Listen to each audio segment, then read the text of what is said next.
صلى الله عليه وسلم: الإيمان يماني والحكمة يماني.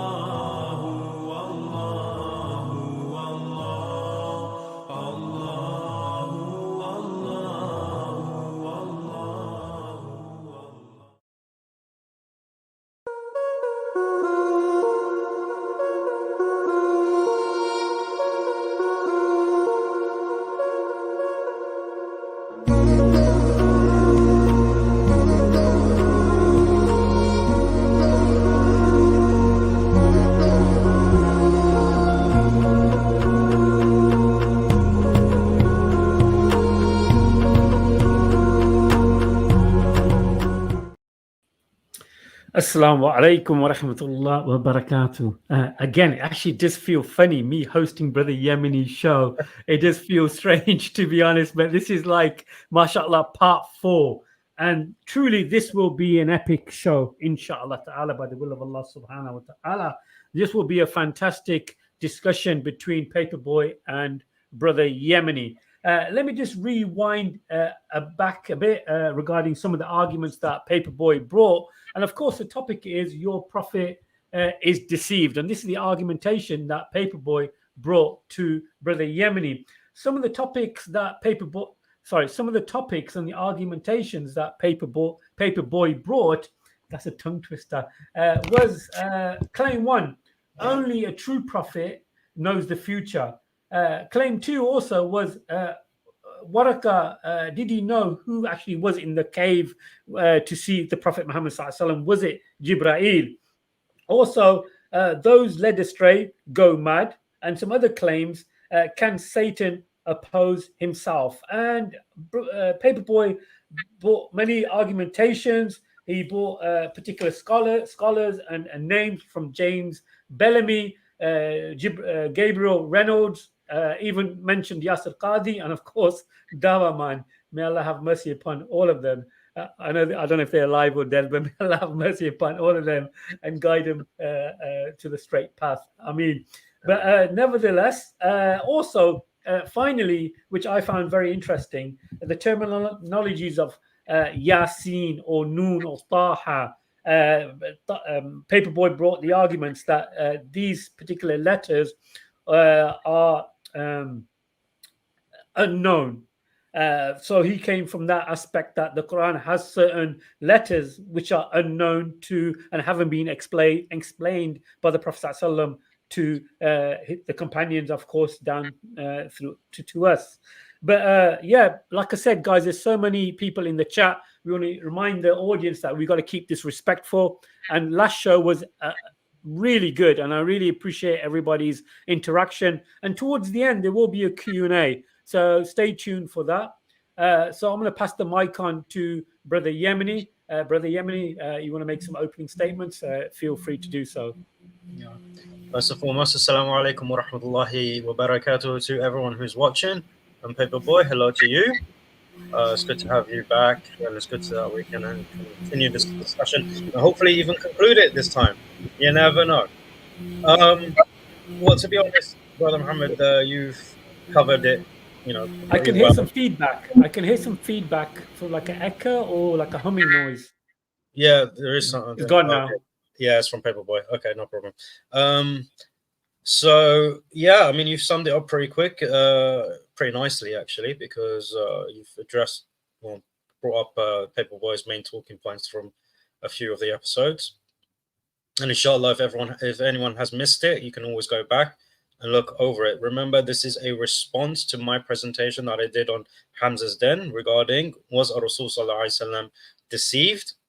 And Paperboy has come forward with his research to demonstrate that he was. Of course, I am of the opinion, based on the evidence, that he has not been able to do that. But this is where we're going to conclude, hopefully conclude our discussion. I do want to make one correction of a mistake I made in episode 2. And I didn't realize this mistake until I responded to someone in my comment section.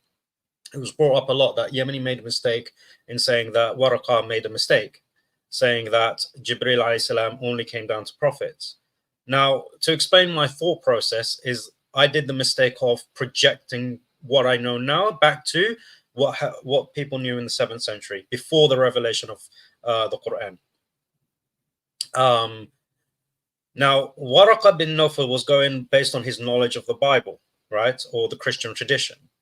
And I had a quick look, and the Christian tradition doesn't show or display that Gabriel actually came down to anyone other than a prophet or concerning a prophet. So with that respect, Waraqah was actually correct in his statement. Now, why my mistake is that because in the Islamic tradition, Jibril or Jibra'il, alayhi salam, he actually descends when there are gatherings and on Laylatul Qadr and so on and so forth. This is told to us in the Quran. So what I've done, the mistake that I did was taken what is mentioned in the Quran and then project it onto Waraqah bin Nawfal. And Waraqah bin Nawfal did not yet have knowledge of what was revealed in the Quran because those verses were not yet revealed.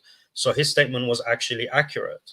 Now, if Paperboy thinks of a situation that he knows within the Christian tradition that Gabriel descended for anyone other than a prophet or concerning a prophet, then let him bring that forward. But that's my correction. That's the correction I wanted to make, inshallah. Paperboy, I'll hand it over to you, mate. Yeah, before I start, do you mind just bringing up the presentation?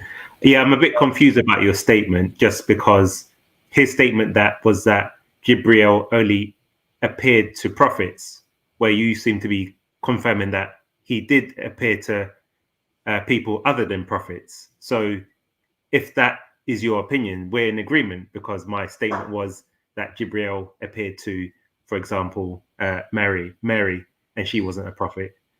So I was a bit, confused about your statement. No, so the thing is, it's concerning a prophet, right? That's why I made the clarification. When he revealed himself to Mary, it was concerning Jesus, right? So he did not descend to Mary prior to her being pregnant or her being conceiving Jesus, right? So he didn't appear to her like in her childhood or anything like that. All right, so he came about when she was going to conceive Jesus, and then he was there throughout her pregnancy, and so he was concerning a prophet. Even though she herself was not a prophet, it was concerning a prophet.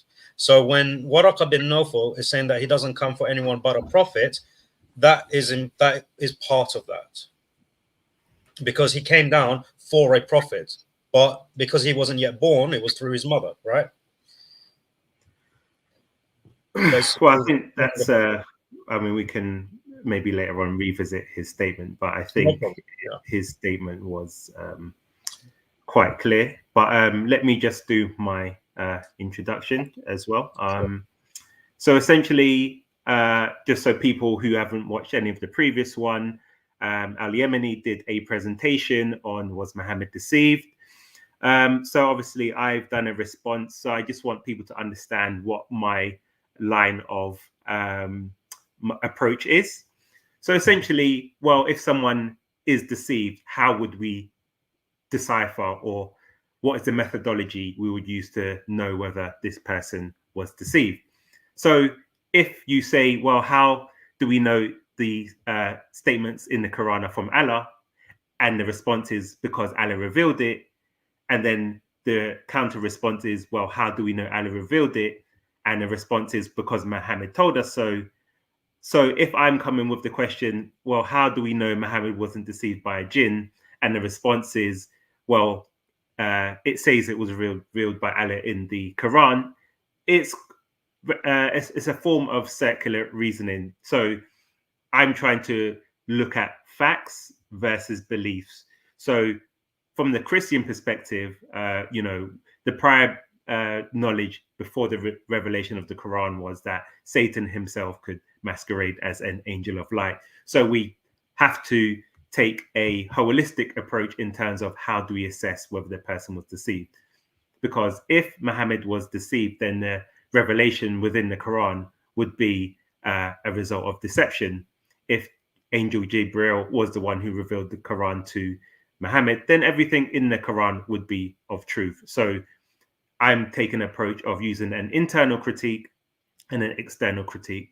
I know Al-Yemeni's mentioned that the Quran does internalize some of the external critiques, but this would in itself still be an internal critique because it's using Islamic text. So in terms of if we're looking at an internal critique, some of the questions are, what is the internal evidence to show that Muhammad was deceived?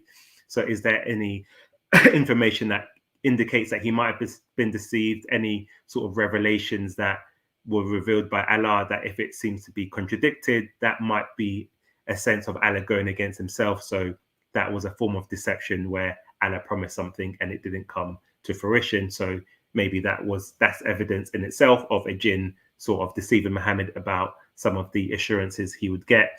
And also some of the evidence of previous prophets had they experienced certain things. So that's what I'll use as an internal critique.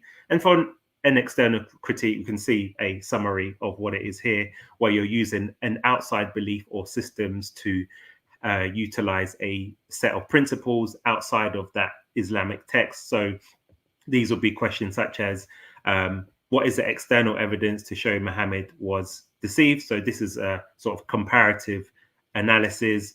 What are some of the, if Muhammad was deceived, then some of the internal evidence would need to be consistent with some of the external evidence for validation.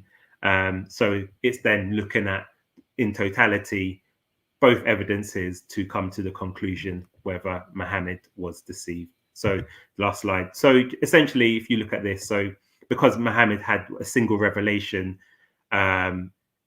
that's where we would use an internal critique. But then, so if someone said, well, how do I know Paul wasn't deceived? Well, we've got, over 40 different witnesses, for example, who had over 66 books. So we would then compare that to see, was Paul's message in line with the previous prophets? So that's sort of the external evidence. So that's the approach I was taking in terms of using the external critique for whether there was a consistency with previous messages to see where there was if there was deception or not. So hopefully people will understand my approach and it's not too confusing.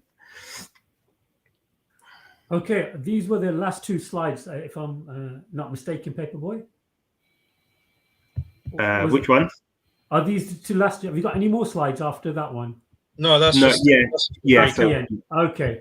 So there's two slides, two new arguments that he's brought. Brother Yemeni, if you want to do a recap, maybe of something that you can. No. That's not. Those are not his arguments. He's just recapping over what his intention is. He does that at the beginning of every stream. So what we're going to do is actually continue from where we left off last time, and I believe it's this slide.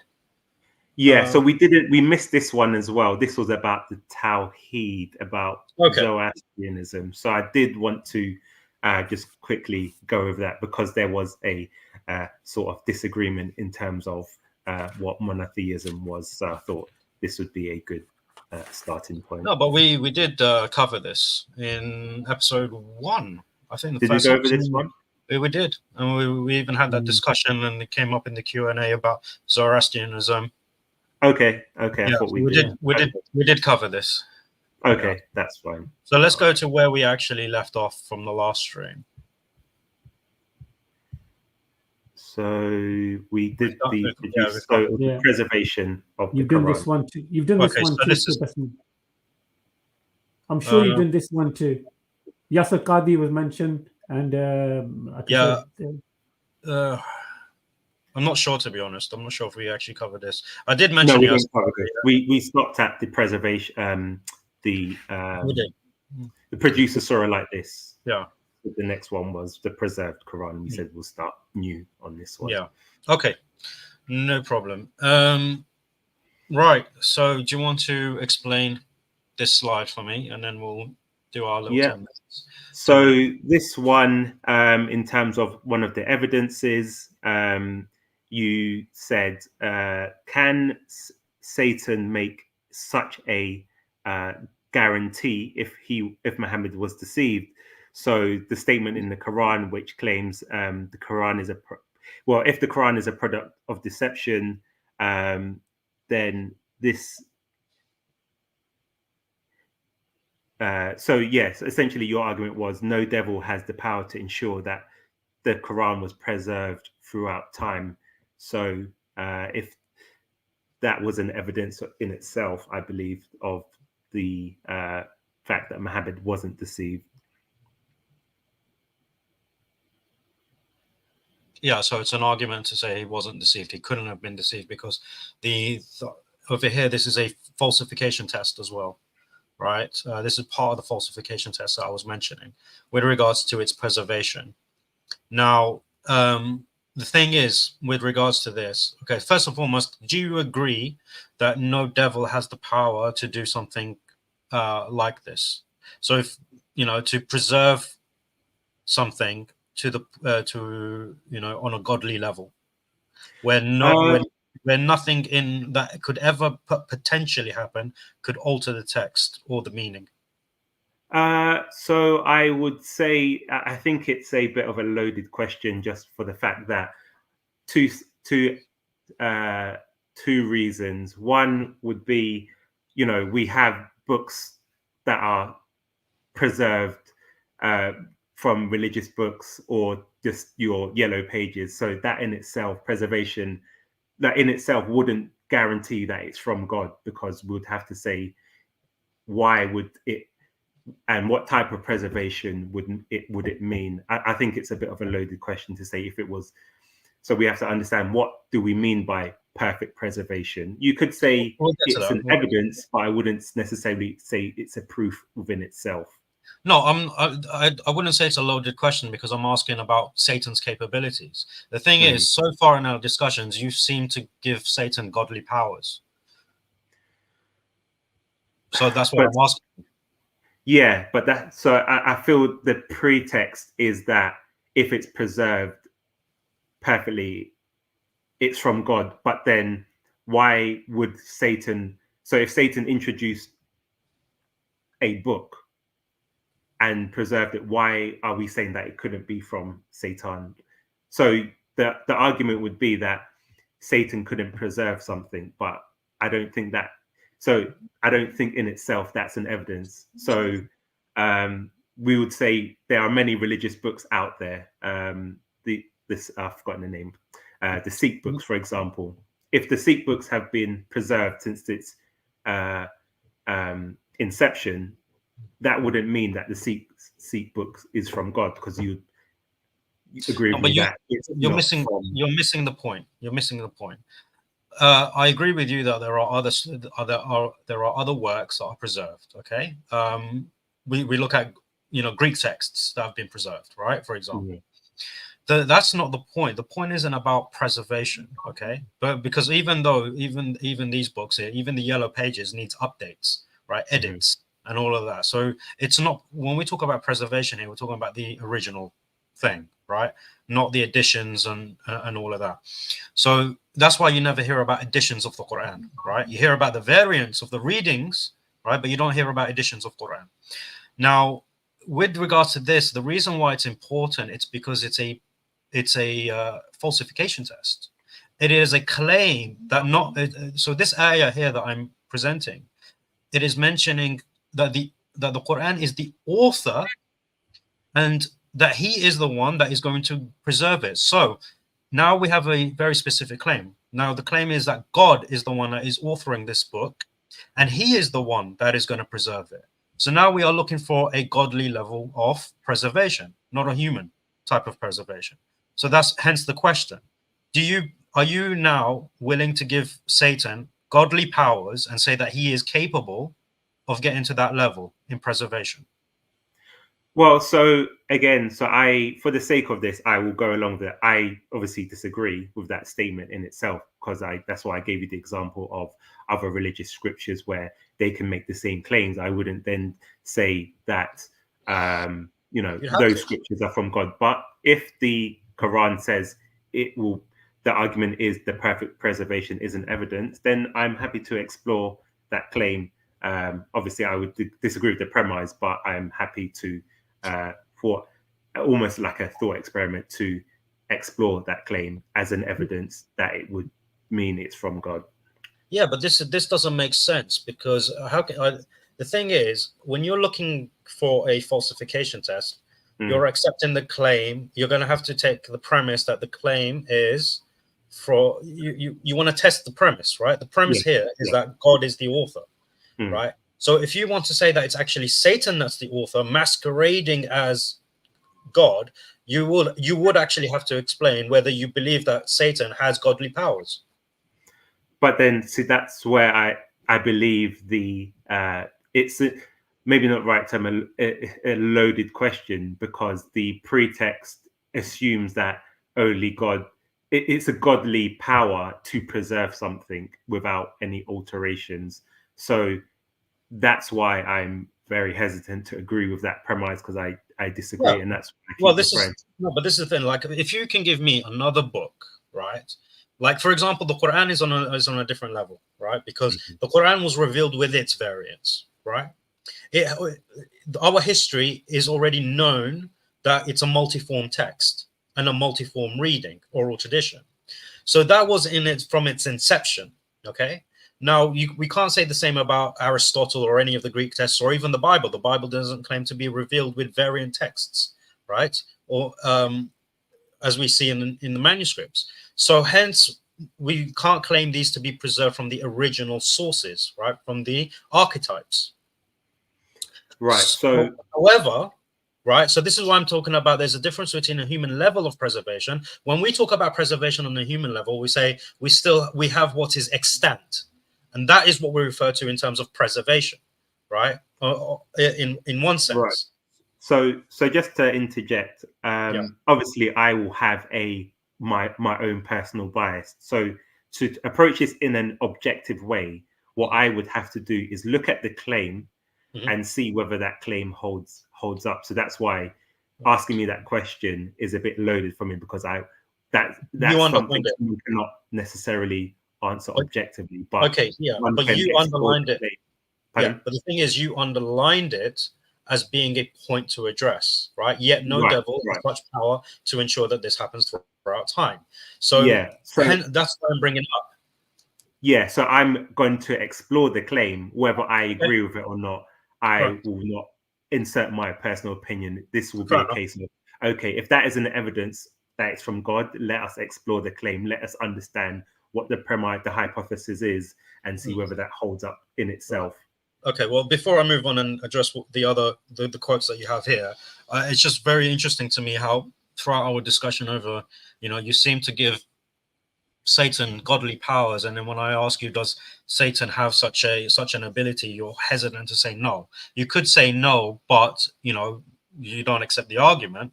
You could still reject the idea that Satan has godly powers, but you don't seem to do that. But let me address what you're saying here with Yasser Qali. Now, when he says that hasn't even been two copies of the Quran that are different, even one letter or one word. Then it says the Quran is the most protected of all scriptures, and God protected his Quran from any kind of alteration, deviation, or miswriting. Okay. All Qurans. Okay, so let me first address the first 2 points, and then we'll go on. Okay. No two copies of the Quran that are different. That is true, right? Because the Quran in of itself is a multiform text, right? So any reading of the Quran that you see is, right, the Quran, right? Now, when you look at them as the readings, you will never find two of the same reading that are different, right? You will never find that. Define what you mean by reading. Well, so for the reading of Hafs or the reading of Warsh, right? So the Qira'at, okay? Those are the readings. You will never find a Warsh different to another Warsh, right? In any place, not even a letter or a word. So this statement is true. And then, of course, he says it's the scripture that Allah has protected, hence the Quranic ayah. Now, when he says any kind of alteration, this is true. Deviation, this is true. Miswriting is not true, because we know that there are scribal errors within the manuscripts. Okay, this is demonstrable. However, it is not a change or an alteration, because when we compare the manuscripts of the Quran, we can see for example, in the 7th century, the 9th century, and there'll be an odd manuscript in the 8th century with a thing, but it doesn't affect the preceding or subsequent manuscripts. You see the corrections, right? So whereas to make a comparison quickly with the New Testament manuscripts, when you see a change, that change we see it in future manuscripts, but that's not the case with the Quran. Now, miswriting, scribal errors, this is a human error, but the protection of Allah, this is beyond that, where He has these corrected. So, in terms of the original Quran that was revealed, what in the what was revealed its original form, in its original form as it was cited by Muhammad sallallahu alaihi wasallam. Okay. That's what we're saying. So we're not even talking about an archetype or an original manuscript. We're saying from the source. Okay. From the source we have it. And that would be perfectly protected from Allah. Yeah, that's never been changed. Okay. Right. So wait, go back. Now let's talk about the next thing. So it says all Qur'ans, even up to our time, confirm letter for letter, word for word, the Uthman Mus'haf. Now, let me ask you here, because I think there's a huge misunderstanding amongst specifically the Christians when they discuss this topic. What do you understand of the Uthmanic Mus'haf? So I understand that Uthman compiled a standardized version. How many? And that's, pardon? How many? I believe, well, it was one, and then he sent it out to different regions. No. And that's the mistake. See, the thing is, people think that Uthman commissioned one manuscript. There were 6. There was 6 manuscripts commissioned, right? Sent out to 6 of the regions. Okay. Now this is the history, and then you have the master copy, which is his personal Mus'haf. Okay. Now the reason why we see, and this goes into the qira'at and the differences, right? With regards to the rasm, right? The skeletal text in of itself. There are some variants where the skeletal text differs because there are different words. Now that is because of it comes from those readings. The rasm of Uthman, he sent out 6 manuscripts, 6 masahif, out to 6 regions, right? And they contained the ahruf, right? And this is where the readings came from, right? The qira'at came from, and they are very closely related. So this is the history. So when he says with the Uthmanic Mus'haf, it's actually masahif, right? So this is why, if you're saying he made 6 different ones, wouldn't this have been a byproduct of what Muhammad had already established? Because if he had gone through the Quran every year at Ramadan, and then twice towards the end on the last year, with Gabriel, then we know we had what's his name? Hafsa's Quran, which was by Umar. So where again? So we had before Uthman, we had the Hafsa, the codex that Hafsa had, which was from which was Umar. From Umar's time. No, it was from Abu Bakr. Sorry, that's it. Abu Bakr, the compilation. So we're saying Muhammad revealed the final standardized version to the companions. So then where do we get Uthman then making 6? Right, okay. Send out, because we already had that process established by Muhammad. No, so Rasul recited the Quran in 7 ahruf, right? Now those ahruf he taught to various companions, right? Some companions he taught one, and to other companions he taught another, right? Was that in totality or partially? No, in totality.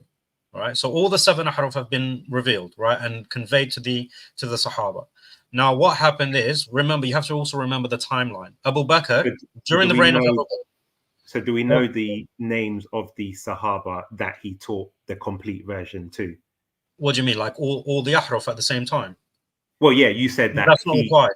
That's not required. Okay. No, but that's what I'm asking you, because you said there was a complete. I asked you, did he recite the Quran in full to the companions? You said yes. So I'm then asking on as a follow-on question. Yeah. Do we have the names of those people that learned the Quran in totality? What do you mean by in totality? Are you talking about like one Sahabi learning all 7 ahruf? Well, that would be the 114. Or various. Yeah. So even if it was, so for example, so I'm trying to say the Quran 114 surahs. Yes. So then you have the different qira'at, but I'm saying, so would one companion have known all 114 surahs as taught by Muhammad?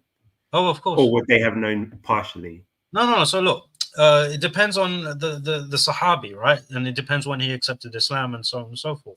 But we have in our histories, right, the names of every single, what do you call it, Sahabi that memorized the Quran in its entirety. Hence the ijaza, right? So when we get our ijaza, when we memorize the Quran. So if I went to a teacher and I asked him to teach me the Quran and to help me and to get me to memorize the entire Quran, he would have a certificate, which is known as an ijaza, right? And the ijaza will be the chain of narration of all the huffaz that he learned from, and his teachers and his teachers and his teachers, going back to the Prophet sallallahu alaihi wasallam. Every single hafid today has this certificate, which shows the chain of narration or the chains of transmission. So my question is, which can you name the Sahaba who knew? So what I'm trying to say is, Muhammad went through the Quran twice with Gabriel, so he would have obviously, the Quran said, today your religion is perfected for you. So he would clearly have taught some of the Sahaba that final recension of the recitation. No, that's okay. So this is what Rasulullah did with Gabriel, was Gabriel checking on Rasulullah. Okay. Now the Quran, and make sure, because we go, remember, it came down piecemeal. And Jibril alayhi will tell Rasulullah where these verses will go, in which order, right? And then Rasulullah will convey that to the companions and everything. But every year he would revise the Quran. Yeah, so I'm saying in the final year. So in the final year, when he did that, okay, he did that twice, but the Sahaba still memorized the Quran, right? Yeah, so I'm saying, my question is, did they know the final recension of the Quran? What do you mean by recension? So he's reviewed it twice with Angel Gabriel. Yeah, but in the same, it didn't change. Yeah, so I'm saying, in terms of the process, he learned the Quran twice. No, he didn't learn the Quran twice. He was, look, so like, in the same way, like you sit down with your teacher and you go back what you already know. Yeah, right, so he went over it to review. Then I'm saying, before he died, did he teach the Quran, the final version that was approved, in totality to the Sahaba? Yeah, but this is what I'm saying to you. There was no final version that was approved, right? So he didn't leave a final version with the companions? No, because look, every time when the Quran was finished in terms of its revelation, the Huffaz, the Sahaba that he taught, okay, they memorized it, okay? So which means they knew the entirety of the Quran in its 114 chapters. So before the Rasul died, there isn't a single Hafid, right? Because it's a contradiction. How can you have a memorizer of the Quran when he hasn't memorized the whole Quran? So hence, like Abu Bakr, Uthman, Umar, Ali, Zayd ibn Thabit, right? And all these famous Sahaba that we keep hearing about, they were all memorizers of the Quran, right? So this is to name a few. But like I mentioned to you, to today, every single person, the millions of people that have memorized the Quran, each and every one of them has a chain of narration, or a chain of transmission, a chain of transmission of the Quran from them all the way back to the Prophet ﷺ. And only then are they qualified to teach as well. Yeah, but I think I'm just more focusing on the immediate aftermath. So whether people but the immediate aftermath, the Sahaba knew the entirety of the Quran. Okay, so in terms of the hadith where it says your Prophet said, learn the Quran from 4 people, including Ibn Masud, Ubay. I can't remember the other two. So would those have been the four? Yes, would those have been the four people, for example, who you could name who knew the Quran 114 surahs? Yeah. Okay, so if those are some of the people that learned the final version, why would Uthman have made version? It's not a final version. Okay, so, it's Quran. There's no version. There are no versions of the Quran. When I say final version, I just mean simply in terms of the one that was left to be given to the Ummah. So, in terms of when I say final version, it just means you're struggling. Hold on a second. You're struggling. There is we have to be careful with our terminology, right? Because we've got to remember the Quran is a multiform text, inherently.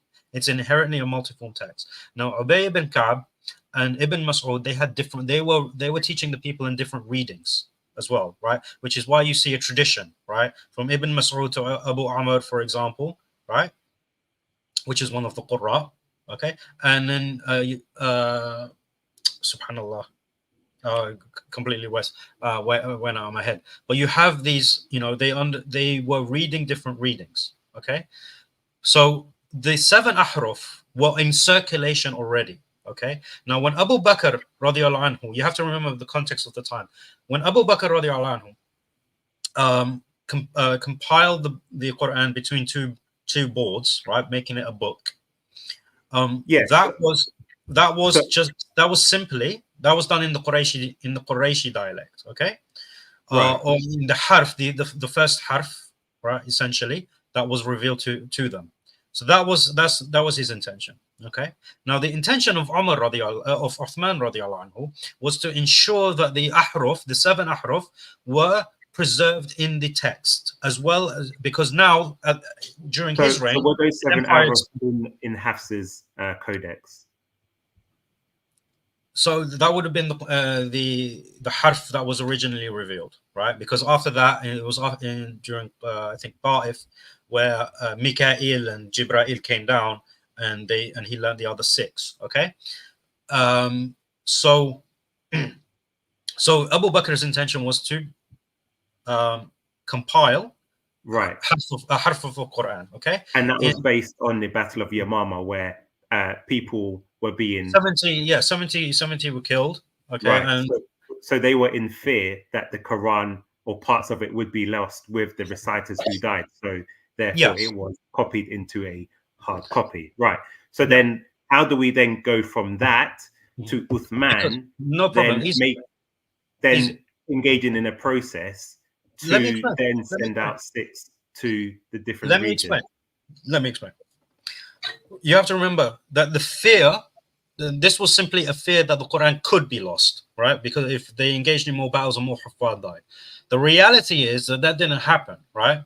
Hence why the compilation was even able to happen. And because the criteria as well was to have 2 written texts and 2 memorizers, okay? So that even though the committee themselves were memorizers of the Quran, but to make doubly sure or triple sure that they had it right, okay? Now this included the ahruf, right? People who have memorized the different readings taught by Rasul Sallallahu Alaihi Wasallam. So they would be the first recipients. Hence, 6 masahif were then commissioned and sent out to 6 regions. So just for time, that's why I'm just interjecting. So in terms of the Quran that Ibn Mas'ud had learned from the Prophet, do we find that today? Because if he was, we do, and we find we don't. So we find all the verses that he had. The Qira'ah of Abu. Yes. So in terms of the verses that he learned from Muhammad, we still find those today in the Quran that we have. So it was all incorporated into the Uthmanic text. So why was there disagreement between Ibn Mas'ud and Uthman if it was only regarding his personal copy. Ibn Mas'ud didn't want to forego his personal copy. That's all it was. So you're saying his personal copy was exactly letter for letter, word for word, the same as the Uthmanic Razm? Yeah. The only difference is in his Mus'haf is that he did not include 3 chapters, right? Sorry, no, it was Ibn Mas'ud that had 2 additional, which Christians unfortunately think is actually 2 additional chapters. They're not. They are actually qunut, right? Well, so they are prayers. So that's all he had, and this is not uncommon, right? Many people who had their personal copies would put down additional material into their masahif, and that is the exact reason. Hold on a second. That is the exact reason why Uthman radiallahu anhu had them all burned, because what he didn't want to happen is that people's personal notes get transmitted, and people start thinking that it is part of the Quran when it's not. So in the case of Ibn Mas'ud, for example, if Ibn Mas'ud left his qunut in his own personal copy, and his personal copy was then distributed amongst the ummah, there could be a time where the qunut will be taken as Quran because it's in his personal copy, when even though it's not. In the same way that we had 1 John 5:7, right, where it was in the margins, then it was put into the text, and then at some point people started to believe it was part of the biblical text, and then only after textual criticism it was proved that it wasn't. Just to interject, so there's problems with that statement because, one, we know that there, in terms of the dispute with Ibn Mas'ud, we know his students utilize his codex for even there's evidence up to 100 years. And 2, we have, for example, the Sana manuscript, and the analysis of the Sana manuscript shows that there's the undertext, which is pre-Uthmanic, and that was different from the Uthmanic version that we have. So in terms of some of the which Uthmanic, no, see, this is the thing, what they are comparing it to is the master copy, right? So Uthman's personal Mus'haf, that is what they're comparing it to. Well, that's the Quran, the Razm that we use today. So this is the thing. Uthman's personal copy was in which harf? The Quraysh. The Qurayshi harf, right? Ibn Mas'ud's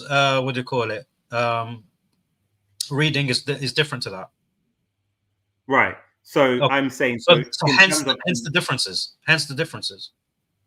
Yeah, so I'm saying with the Sana manuscript, it doesn't correlate in totality to what we have today. But scholars will agree that this was the scholars.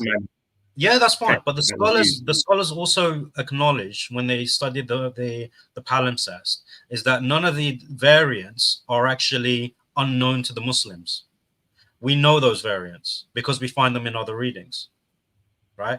Well, so they're not in the 7 canonical readings that are utilized today. Right. So most canonical will be again an incorrect term. From the 7 that Ibn Mujahid, right, Saba al-Mutawatir, right? That's what you would say. The 7 mass transmitted, right, readings. Okay. Now the other 3. What about the other 3 mass transmitted? And there are other aspects of the Qur'an, which is a long subject. But like you said, well, this is why we go into the claim of what does perfect preservation mean. So what perfect preservation means is that we have the original as it was revealed. Do we have that? Yes, we do. Original in what sense? In the copies that we have today, or as what was taught by Gabriel alayhi salam to Muhammad sallallahu alaihi wasallam to us. That is the original. So are you saying in the Quran that we have today, or are you saying that we can still Quran we have today? The Quran we have today, same. It's the original. Okay. So it was exactly how it was revealed. And you said perfect preservation would be, no additions, no deletions, and so forth. Yeah. So that's what it is. And as he said, in its original words since the Prophet's death, when Revelation ended, and that is accurate. Okay, so then how would you account for something like the Sana manuscript, where there's an underlying text where that text doesn't appear? I have explained to you, as I mentioned, right? The variants that are found in the undertext, we know where they are. We can trace them back to the Prophet sallallahu alaihi wasallam. But you said they were in the current. They should be in the. You said the Quran that we have today is exactly. See, this is because you don't understand. This is because, again, there is two. You have to understand what we mean, okay? Because it's a multi-form text, right? So it's a multi-form text. So even if we had one variant of the Quran, it's still preserved, because it's still because it's still the original. No, according to the definition, because it's still the original. So you don't have to, because it's impossible for anyone to recite all the variants. Hold on a second. Because the Quran is a recital, right? It's a recital. So it's impossible for you to recite all the variants at the same time. You can't do that, right? So even if there is only one recitation that we have left, right? Let's say the Hafs was the only thing we had. That is still the original, as was revealed. But that's not perfect preservation, because perfect preservation would mean that you preserved everything as it was, as you initially said, as it was originally revealed. So for argument's sake, let's say that was preservation, but that wouldn't categorize as perfect preservation, because when I said Satan could preserve something, you said I'm attributing godly powers to him. So godly, most people would assume or perceive godly powers of preservation would be preserving everything as it was revealed in its context, not that some of it was partially revealed, because I could then make that same claim about the Bible. Well, some of the core texts are perfect, are preserved as it was revealed since then. So even if there's an addition, we still have the original within that. So we know that this is an addition because we still have preserved the original. So that's why it doesn't correlate with the term of perfect preservation. Okay. Well, I'm going to try and keep it brief so that we can move on. But like I say, perfect preservation, right? When we say that something is perfectly preserved, it means that we have the original, right? Now, the original would be that which Rasul taught to his companions, right? Now, for example, like I said, if we only had, let's say, forget Hafs, because Abu Umar is a better example, because we were talking about Ibn Mas'ud. Let's say we only had the reading of Ibn Mas'ud, which was transmitted through Abu Umar to us, okay? That is still perfectly preserved, because that is what Rasul taught to Ibn Mas'ud, okay? And the thing is, like I said to you, by the way, this is not the case. We still, even though, right, like I said, it's a huge subject, and you know that I'm working on this, and we're going to present a hell of a lot of information on this. But we know about the variants that were revealed. All the 7 ahruf, we know about them. We know about the readings of the Quran, and we can trace every single one back to the Prophet today, whether they are being read or not. Right. The point is, we still have it. So the thing is here, it's not about if I went my entire life just reading one reading of the Quran, okay, I still have the original. That's the point. Nothing's been changed from it, because it is still a reading that the Prophet ﷺ taught. But if there are deletions, then we wouldn't. What deletions? What's been deleted? Well, I'm asking. Well, I'm making a. Nothing's been deleted. So nothing's been deleted. Nothing's been deleted. So if you look at Ibn Mas'ud's codex, it's just the majority of the world just picks a reading and goes with it. So I'm sorry, guys. I think we need to move on. It's been nearly an hour. Hopefully, we can do maybe a recap on part 5. We can probably do a recap and touch on these topics again. Okay, no problem. So, if you want to go to the next slide, that will be fantastic. No problem, inshallah. Okay. Let's see this. Okay, so Malik and Malik. Yeah, so I'll just explain this. So this is from EVQ. This is a website developed by Shady Nasser as by Harvard. So it's an encyclopedia of all the variant readings of the Quran, and this is from Manuscript and that are stated within the Islamic sources. So, for example, I've just taken a screenshot of Surah Al-Fatiha, and here are all some of the 21 variants within just the one verse in terms of the word Maliki. So in 1-1, 1-2, 1-3, 1-4. So the way this website works, anyone can go and have a look at it. Where it's black, it's consistent. Where anything's grayed out, there are variants throughout the Islamic history. So you can see 7 readings, the 10 readings, and so forth. So there's an even further breakdown of where these information has been found. So no problem. Talk to us by Rasul Sallallahu Alaihi Wasallam. Same point as before. So you're saying all of these were taught by Prophet Muhammad? Yeah, because we wouldn't be able to deviate from it. Well, that can't be true, because if you look at GR, these are where there's grammatical errors. So Mim 7 is a typo. So that couldn't have been taught by Muhammad. And no, hold on a second. There's a difference between a reading and a what do you call it, a scribal error. I'm talking about readings. So which readings were taught by Muhammad? A typo is just a scribal error. Yeah, so we have the Shad non-Uthmanic, which is the CD. So you can see that would be 14, 15, 16, 17. So are you saying these would have been taught by Muhammad as well? Right. So there's two aspects of Shad, right? Some of them are inauthentic, right? And some of them are just simply no longer read.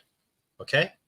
That's all it means. Okay. Now you would have to go through each and every one and actually and see which one is authentic, inauthentic, and which one is what do you call it, no longer read and stuff. But this goes into the whole Ulum al-Quran as well. So you actually have to have knowledge of Ulum al-Quran to be able to go through this and actually know what it's saying. So the reason why I brought this up, because obviously if you look at 482, do they not ponder upon the Quran? Had it been from any other than Allah, they would have surely found in it within where's there was much discrepancy. So what we're seeing here is many discrepancies between some of the variant readings, because you're saying it was Shad's, it was part of the 7 readings, it all goes back to Muhammad. I'm saying so Shad. So Shad, like for example, these ones that are Shad, go back. These ones that are Shad, all right. They are.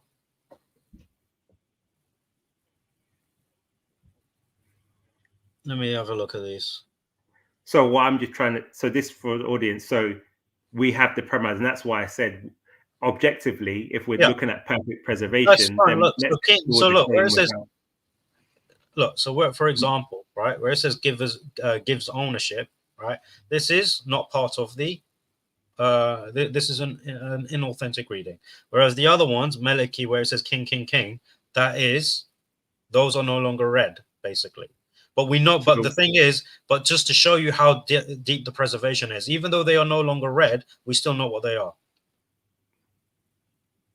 So in terms of, we know what is inauthentic. This is the thing, because of the preservation of the Quran, we know when there is an inauthentic reading. Well, not necessarily. No, we do. When you look through Islamic literature, so in terms of the popularity of some of the Qira'at and so forth, there were different methodologies that were used as to accepting what went back to Muhammad. It wasn't necessarily chains of narration, for example. It was sometimes based on the popularity of a reading. So there seems to be much discrepancy in terms of. Okay, no, that's not true. That's not true. It's always been about there's a couple of things here, right? It was about the chain of transmission and the Arabic language, right? So the Arabic language is important here. Hence why you have the grammarians, right, that were speaking about, you would have them heavily involved in Ulum al-Quran, okay? Because the Arabic language was very important. And it was like you look at in any book on Ulum al-Quran, it's always you always see chains of transmission, chains of narration. That's the key, right? So like I said, we know when there is something shared, when there is something gharib, right? We understand these things when we go through the books. So what we have, so the readings, like I said, this table is actually showing you that we know the Quran so intimately that even the readings that are no longer read, we still know we still know what they are. So you're actually proving the preservation. But that doesn't mean the Quran is perfectly preserved, because we would assume the recitation. No, it means we have it. No, so you're trying to say the knowledge of it. No. What I said to you is perfectly preserved is that we have the original. The original we have it. Just because there are readings that we don't read, for example, or are not popular, that doesn't make it any less perfectly preserved. The point is here, as displayed by this table, we know what do you call it?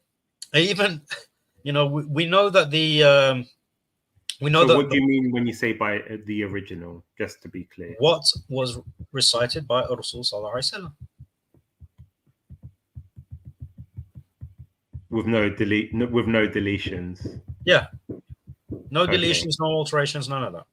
But all right, let's move on, because this is, like I said, we've already covered this with the previous slide as well. So here I have a slide of an example of some deletions.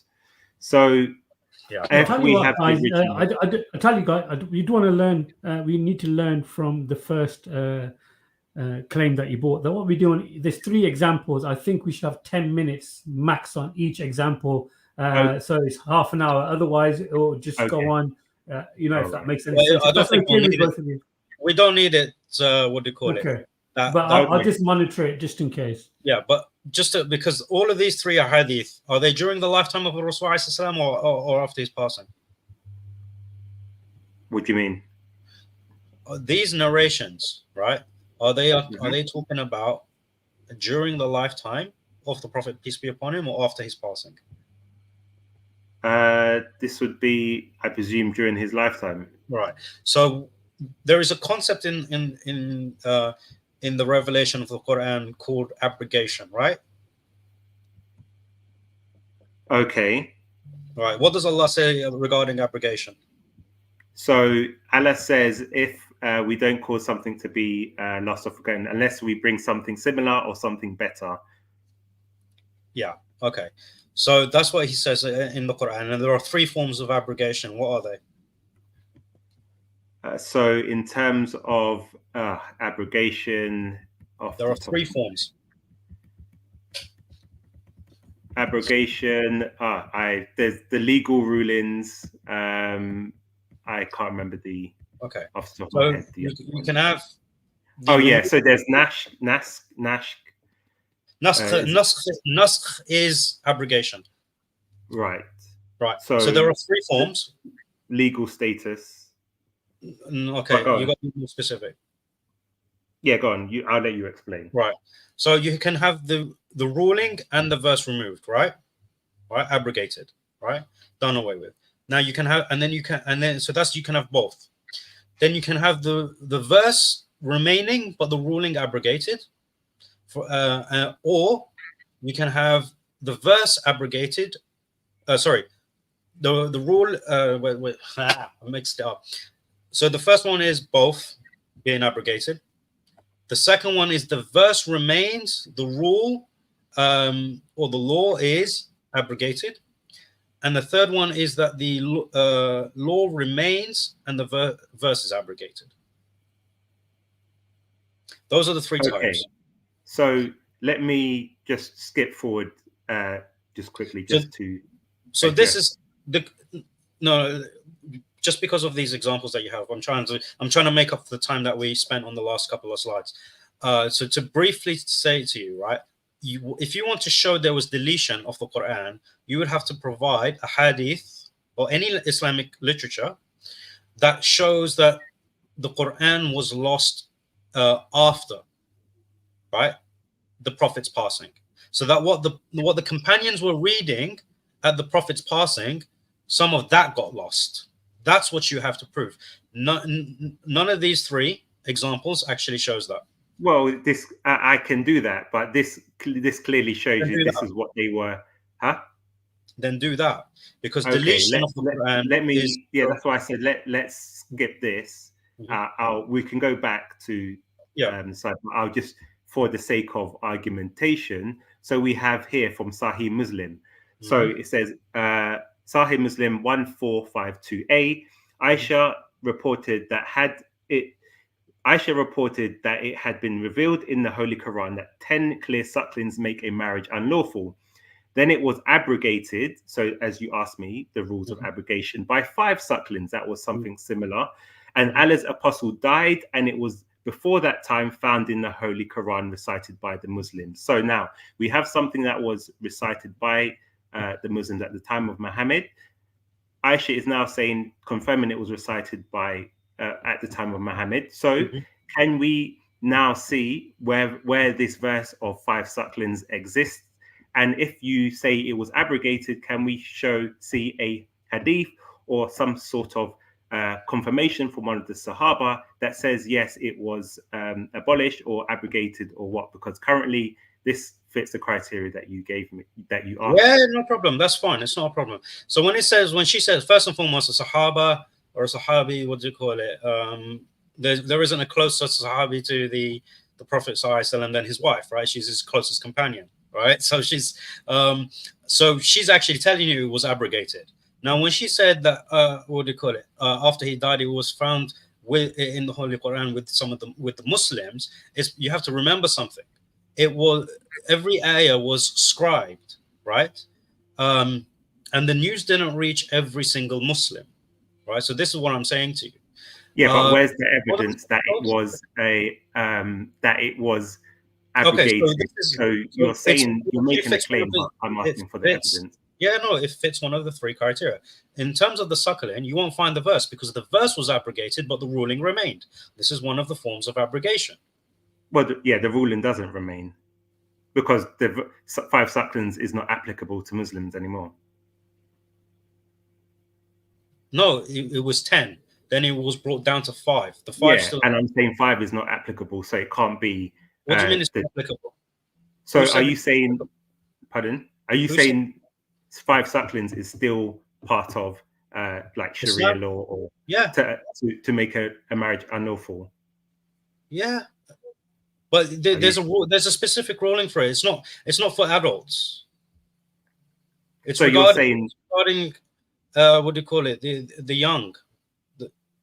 Yeah. So are you saying if we were in a Sharia compliant society, that this verse, it's still applicable? That there would still be okay. The ruling is still applicable. I thought you knew this, man. I thought you knew that this ruling is still applicable, but the verse is not in the Quran. So you asking me to find the verses. We know that the verses have been abrogated from the Quran, but the ruling remains. This is not a good example. Then you have over here about the 200 verses again during the lifetime. Okay, what do you call it? Because those were abrogated, right? Those verses were abrogated. Yeah, but so just to stick with the 5 sucklings one. So do we have, because what it seems to be is that in terms of the keeping the ruling, that only started to apply from the verse of the stoning, but we don't actually see that as something that was communicated. That's not true. So in terms of where do you get the basis that the verse where it can be you keep the ruling, but you remove the text of the Quran? Remember, this whole question is about this is the evidence. This is the evidence of it. So when the scholars mention about the 3 types of what do you call it, abrogation, where do you think they get the evidence from? They get it from the ahadith regarding abrogation. So I'm asking, what is the evidence? Because this is the evidence. You should be saying within the Quran or Muhammad explicitly taught. If you're going by the scholars, then that is just an external opinion. No. This is, the scholars are examining the, what do you call it, the Prophet ﷺ and his companions, right? And his wives. So this is what his wife is saying. Aisha radiallahu anha is giving us the context here. She's telling us it was abrogated, right? The verse is what she's saying it was abrogated by 5, and she's saying that it was that found within the Quran. This is a solitary hadith. There are other hadith that mention about the same thing, right? You have to read all of these hadith, right? Hence why this says nothing about 10, right? For example, right? It just says it was abrogated and substituted by 5. And it mentions nothing about 10. So where did I get 10 from? by the other hadith I Yes, mentioned. it right there. Holy Quran, 10 clear sucklings on the second line. There's on the second line. Oh, sorry, my bad. I thought it didn't. It's very small. So okay, my apologies. But so so she's clearly indicating that there was 10. It was abrogated. And abrogated down to 5, right? So she's talking about the ruling. Right. So she's talking about the ruling. Mm-hmm. And then what do you call it? And she's saying it was found in the Quran. Okay. Mm-hmm. Now, why wasn't it included in the Mus'haf of Abu Bakr radiallahu anhu, for example? It's because they knew that it was no longer part of the Quran. Right. So do you have evidence of that, or are you just making a claim? No, I'm not making a claim.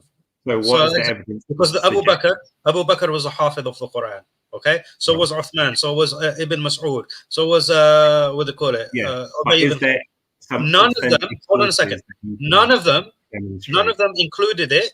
None of them included these verses in the Masahif, and none of them recited it. Right. So now, when it says, it was like I provided the evidence. Can you provide me you're asking me to provide source? Hold on. Okay, I'm asking: is there an authentic source? Because you may not have it on hand. Yeah, that's fine. Validates what you're saying. Pick up any manuscript of the Quran.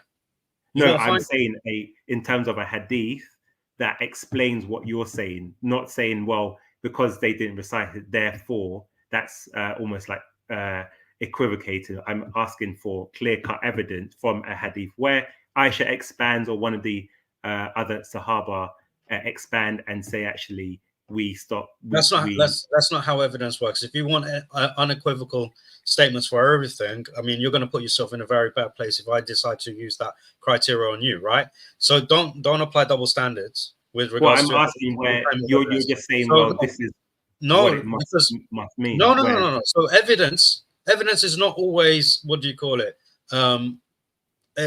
unequivocal or explicit, is it? It's not always like that. So what I'm saying to you is that the Muslims at the time, those who knew the Prophet ﷺ, they did not recite it, they did not scribe it, okay, in terms of the official manuscripts, right? Whether it was in the Mus'haf of Abu Bakr or in the Sahih. Yeah, but I can just also use, for example, you have to know. Hold on a second. You're saying it's reasonable, but I'm saying, for example, during the Battle of Yamama, how do we know the people that died weren't only 70? How many companions were there at the time? So, but if there was only 70, about 100,000 Muslims. Yeah, right? Most of which memorized the Quran. Not all of them. I said most of which memorized the Quran. 70 died. Okay, so they said, look, we've lost 70. That's still a big number, right? Even if you have Hold on a second. See, no, now you're going into speculation. I'm going actually based on what we know in history. I'm not actually speculating. I'm not speculating anything. Am I speculating that the ones who commissioned the Masahif were memorizers of the Quran? No, I'm not speculating that. No, you're speculating that they didn't include it because it was abrogated. No, this is not a speculation. We're talking about the memorizers of the Quran. Those, as we discussed earlier, those who received the complete Quran, the full 114 chapters from the Prophet ﷺ. Okay, those are the people we are talking about. So we know that they received the entirety of the Quran. You have to bear in mind, these people also lived at the same time that Aisha radiallahu anha was narrating this statement seems odd, because you're saying if there were so many in the hundreds or even thousands who had recited the Quran, if only 70 of them had died, then there would not need to be a fear to compile the Quran into I'll tell you why. Because the Muslims, we safeguard everything. This is why, even when it comes to our belief of shirk, for example, we were playing chess on Sunday, right? What was it? Today's Tuesday. 2 days ago, right? And some of the Muslims were in the chat and they were like, oh, chess is haram. We're not supposed to play chess. Do you know what the reason is? Do you know why that ruling exists? Why some of the scholars have made that ruling? Because chess has small statues, and statues have been worshipped in history. Now, even though I'm a Muslim and I'm firm in my faith, I still can't play. I still can't use these small statues to play chess with, just in case just in case, Satan tries to get through to me through chess and gets me to start worshipping chess pieces. That is the level of care that Muslims have with regards to their religion. Likewise, and we got this from that's a false equivocation. I think you're imposing something that we're looking at the evidence. So you're giving me I'm not giving you okay. Okay. We're in that stage where we're talking over each other. All due respect. Let's 30 seconds at least, or a minute each, to have your argument, and then So the argument. Let me just finish. Go ahead. Yeah. So I'm just going to finish my statement. I'll tell you why it's not a false equivocation, because it's showing the level of care, right? So something that seems so far-fetched, we would still think of it as a potential issue. That is the point I'm driving at. So for the Sahaba in the case of Yamama, 70, even though it's a small number compared to the amount of companions that were alive at the time, even though it was a thing that would be rare to happen, that we would lose the Quran, they still took the precaution to still have it compiled into book form so that it can be taught. So what I'm saying to you is not of speculation. We know that these people were not only memorizers of the Quran, but they met Aisha radiallahu anha. They are aware of her statement here. Now, and she's aware of what they recited. So if she thought that those verses should have been in the Quran, we would have a narration by her saying as such. Because there are narrations, okay, of the disagreements between the Sahaba. So if she had a disagreement with regards to it being scribed by Abu Bakr and by Uthman, because she was alive during both of their reigns, right? She would have said something. Okay, Paperboy, if you want to respond, you can have a same minute. Go and respond. Okay. So clearly, in terms of what Al-Yemeni has done, he's not given any evidence at all. So I brought him the clear evidence that says that there was a verse that was abrogated. It was being repeated and recited at the time of Muhammad, and this is what he asked me to provide. He himself has not provided any evidence. It's just pure speculation. So if we look at the quote on the left, where it says, lurking behind the sentiment is the Quranic manuscripts, for example, act as a sensitivity to Islamic reverence to the Quran, and claims that it's God's eternal speech. So he then says, this continuous oral transmission has prevented textual corruption. This is what Al-Yemeni is arguing, saying, well, there's no hadith that says that affirms that, but there's also no hadith where the companions confirmed that this was abrogated and then the ruling was kept and the text was discarded. He's not provided any evidence. And so clearly what I'm trying to highlight here, in terms of when we look into the claim of perfect preservation, it gets very murky, because we're now getting different contradicting claims, and these claims aren't even backed up by evidence as well. It's just aspersions onto what most likely would have happened. So again, I provided the evidence where we're missing verses, because he says we have the original. If this verse of 5 sucklings was in the original, this is a deletion, it's gone missing, and there is no sufficient evidence that can explain why it's not in there. It's just appealing to what he thinks might have happened or probably did happen, but without actually providing evidence. Okay, Yemeni, 1 minute to you if you want to respond to that. Yeah, well, I mean, it's not speculation at all. As I even asked him, what did I actually speculate in? He wasn't able to say anything. I actually used the very hadith he presented as evidence to showcase this. And as mentioned, there is abrogation. All the examples that he provided are evidences of abrogation, which is known to us. It was known to the Sahaba. And this is why they're commenting as they are commenting, right? They are not saying that these are lost, right? None of them are saying that these are lost verses. They are simply saying that they are not there anymore, okay? Because they are no longer meant to be recited. And this was clarified to them by the Prophet sallallahu alaihi wasallam. So Aisha radiallahu anha is making a distinction between during the lifetime of Rasul salam and what was the final revelation, okay, as it was meant to be recited and memorized by the people. That is what she's doing, and that's all he's providing. I'm looking at, by the way, I'm looking at Al-Itqan fi Ulum al-Quran, and I can't find this quote because it says volume 1, page 84, but I'm guessing it's because you're taking it from some. I don't even know if Ulum al-Quran is actually Al-Itqan fi Ulum al-Quran is actually translated, or if you got this from somewhere else, because I'm looking at page 84 on here, and I've looked in the previous pages as well, and I can't find this this passage. But then again, this is me looking at it very quickly. Did you get this from an online source, or is there an actual translation of the book? For which one? From a Suyuti.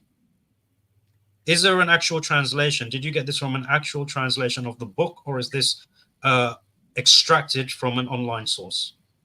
This one is utilizing a source, an external source. So I didn't get it from the direct from the book. Some of it has to be translated. Yeah. So well, that's the thing. Like I said, I have the book here. This is it. I'll get the.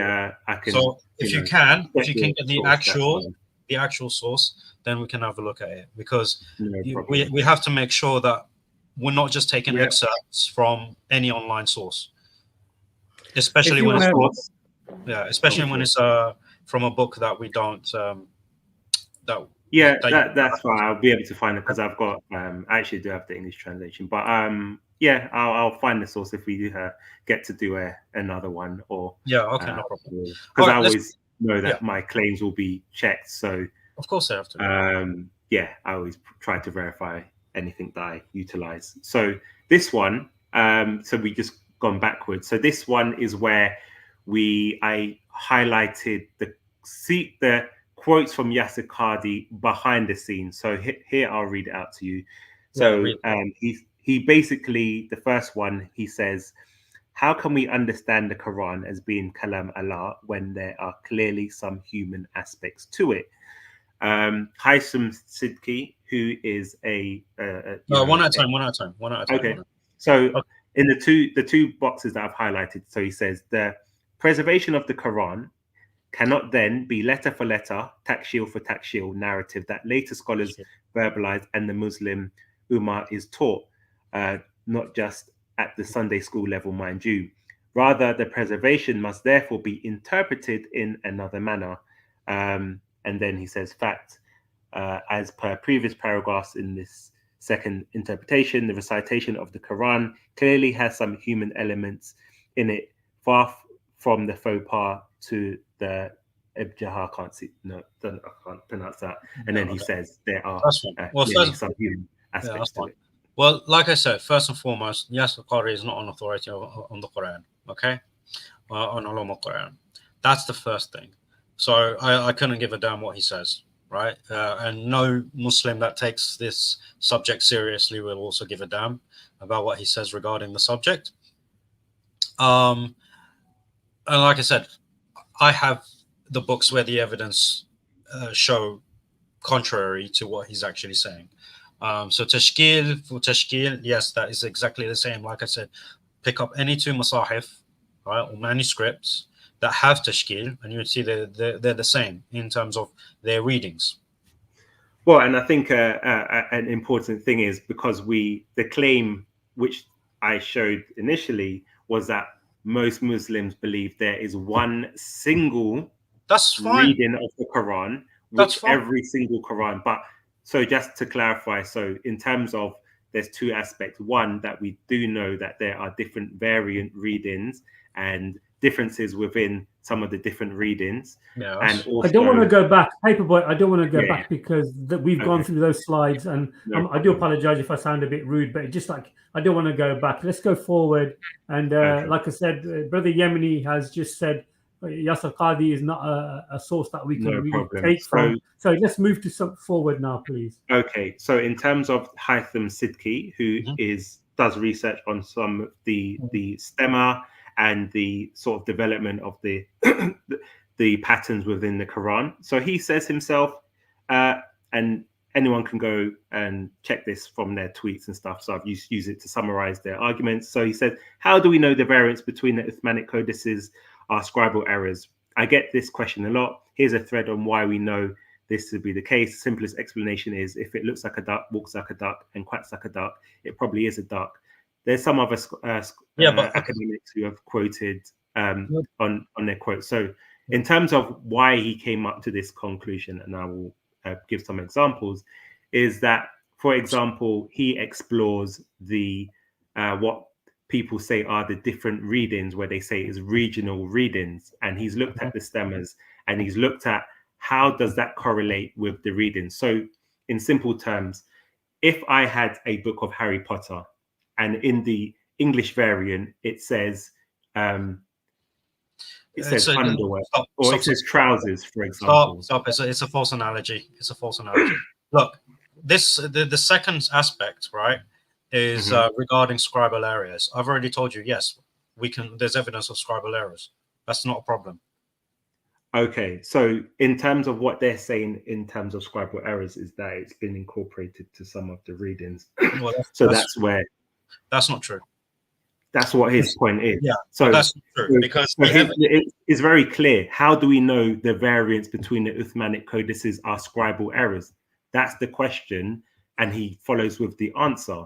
So it's not a case of, oh, there are scribal errors in discontinued or manuscripts that we disregard. The claim is what is the origin of some of the variant readings that we have today. So that's why if you look at what his statement is, and the response is in response to that. Right. This is actually from a textual criticism point of view, right? Disregarding the oral tradition, which is our main mode of transmission of the Quran. Okay, so as mentioned, scribal errors, yes, but how do we know they haven't been incorporated into the variants? Because of the manuscript tradition.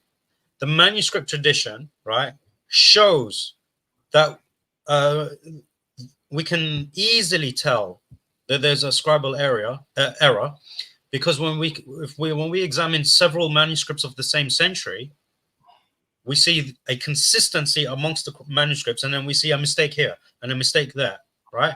But then it gets corrected. So that's something different. So I think that, for example, what you're alluding to is the work of Daniel Brubaker, where he identifies, okay, in this manuscript they put Allah and this one didn't. And yes, in some of those cases, but Haitham Siddiqui is talking about the variance in itself, not just sort of comparisons of manuscripts. Yeah, but the manuscripts would have the variance. Yes. Right. So those were incorporated. So it wasn't. So your answer was that they corrected it later on. These variants, they've not corrected it later on. And as I was saying about the Harry Potter, because that's why I put the statement from Margin Van Puyen, where he says there are eclectical mixes of different linguistic features thrown together in a very artificial manner. This is so what? Yes, but what the argument is, and this is sort of reflected in Haitham Siddiqui's work, is that, and just so the audience understands, so if the Quran, for example, the variant was for a dialect, because we mentioned the Qurayshi dialect in terms of the Uthmanic Codex. So if you had let's say Harry Potter in the English dialect, and every time they refer to trousers as trousers, if we had the same Harry Potter book in the American dialect, it would use pants instead of trousers. So what we would not expect to find is that on page 1, it uses pants, and then on page 2, 3, 4, and 5, it uses trousers, and then it goes back to pants again, because if it was in their dialect, then you're mixing it with a dialect that they don't understand. So through his analysis, through all these so-called Qur'an and different regional texts, there's not enough consistency to highlight that it was revealed in that native dialect. So this is why one of the reasons why they attribute it to scribal errors, because in terms of it's changed the reading of the manuscript. Okay. So do you know why there's a difference between the ahruf and qira'at? I'll let you explain. Okay, so the thing is, the ahruf and the qira'at, and this is where the misunderstanding is from these little quotes. Okay, now Marian Van Putten, these are scholars who dedicate their life to. All right, look, first and foremost, Marian Van Putten is not a scholar on ulum al-Quran. That is not his what do you call it? So what is his speciality? Okay, so look, his speciality is actually linguistics, right? That's his speciality, right? And he's very good in the Arabic language, no doubt about it. So if he's reading the variants, however, he is not what do you call it? Someone who has taken ulum al-Quran as a field, right? He doesn't claim this himself, right? He doesn't claim to have taken ulum al-Quran as a field. All right. So that's what I'm saying. He's commenting from a linguistic perspective. We have to understand that when Marian Van Putten is commenting on the Quran, he's commenting, and you see it throughout. It's on the linguistic perspective. Yeah, he touches on chains of transmission and the history and stuff, but of course you have to do that even when examining linguistics. That's his point. And hence, even here. He mentions even in this tweet that you've got up, it's talking about the linguistics, right? It's talking about dialects, the Arabic language. He's focusing on the Arabic language, and he's saying, I don't see a consistency in the reading, right? And I feel like it's just been thrown in. Everything's been chucked in. But the qira'at isn't a single, is not a harf. A qira'at is not a harf. There is a distinction between them. Hence, and that explains why he's thinking this way, right? But that is another topic, right? To explain the difference between the ahruf and the qira'at. So we just need to understand the context in which people are speaking. This is not by any means saying that it is what do you call it, not preserved, right? In fact, nothing in Marian Van Putten's tweet here says that it's not preserved. He's just talking from a linguistic perspective that it seems like it would indicate that it's not preserved, because if something has been done artificially, or there are human elements to it, that means that human element would not have been in the original. So therefore, it couldn't have been preserved, because as you asserted in your original statement, additions and so forth, changes. But that's the thing. Where are the additions? That's the question I asked you. Where are the additions? Yeah, so we'll get to that. But in terms of just looking at these statements, so variants that they're saying are scribal errors in terms of their analysis. So obviously I provide examples sort of as we go along, but just looking at this slide. So this is from their analysis in terms of the conclusions that they're drawing. No, these are not conclude. Oh my days! At the end, look, you have to bear in mind, first and foremost, you have highlighted an email and 3 tweets of these individuals, right? You have not presented the conclusion of a thesis, right? Or for example, right? Or anything academic, right? These are things, they are expressing their opinions in the limited character that they have on Twitter.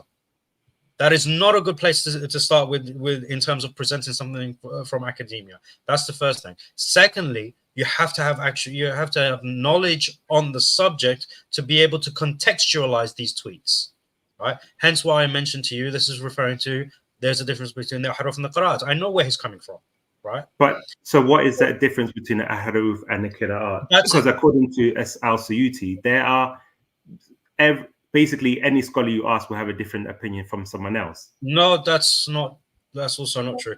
Okay. Well, he gathered the opinions of the scholars. When you go through these books, right, the scholars discuss, right?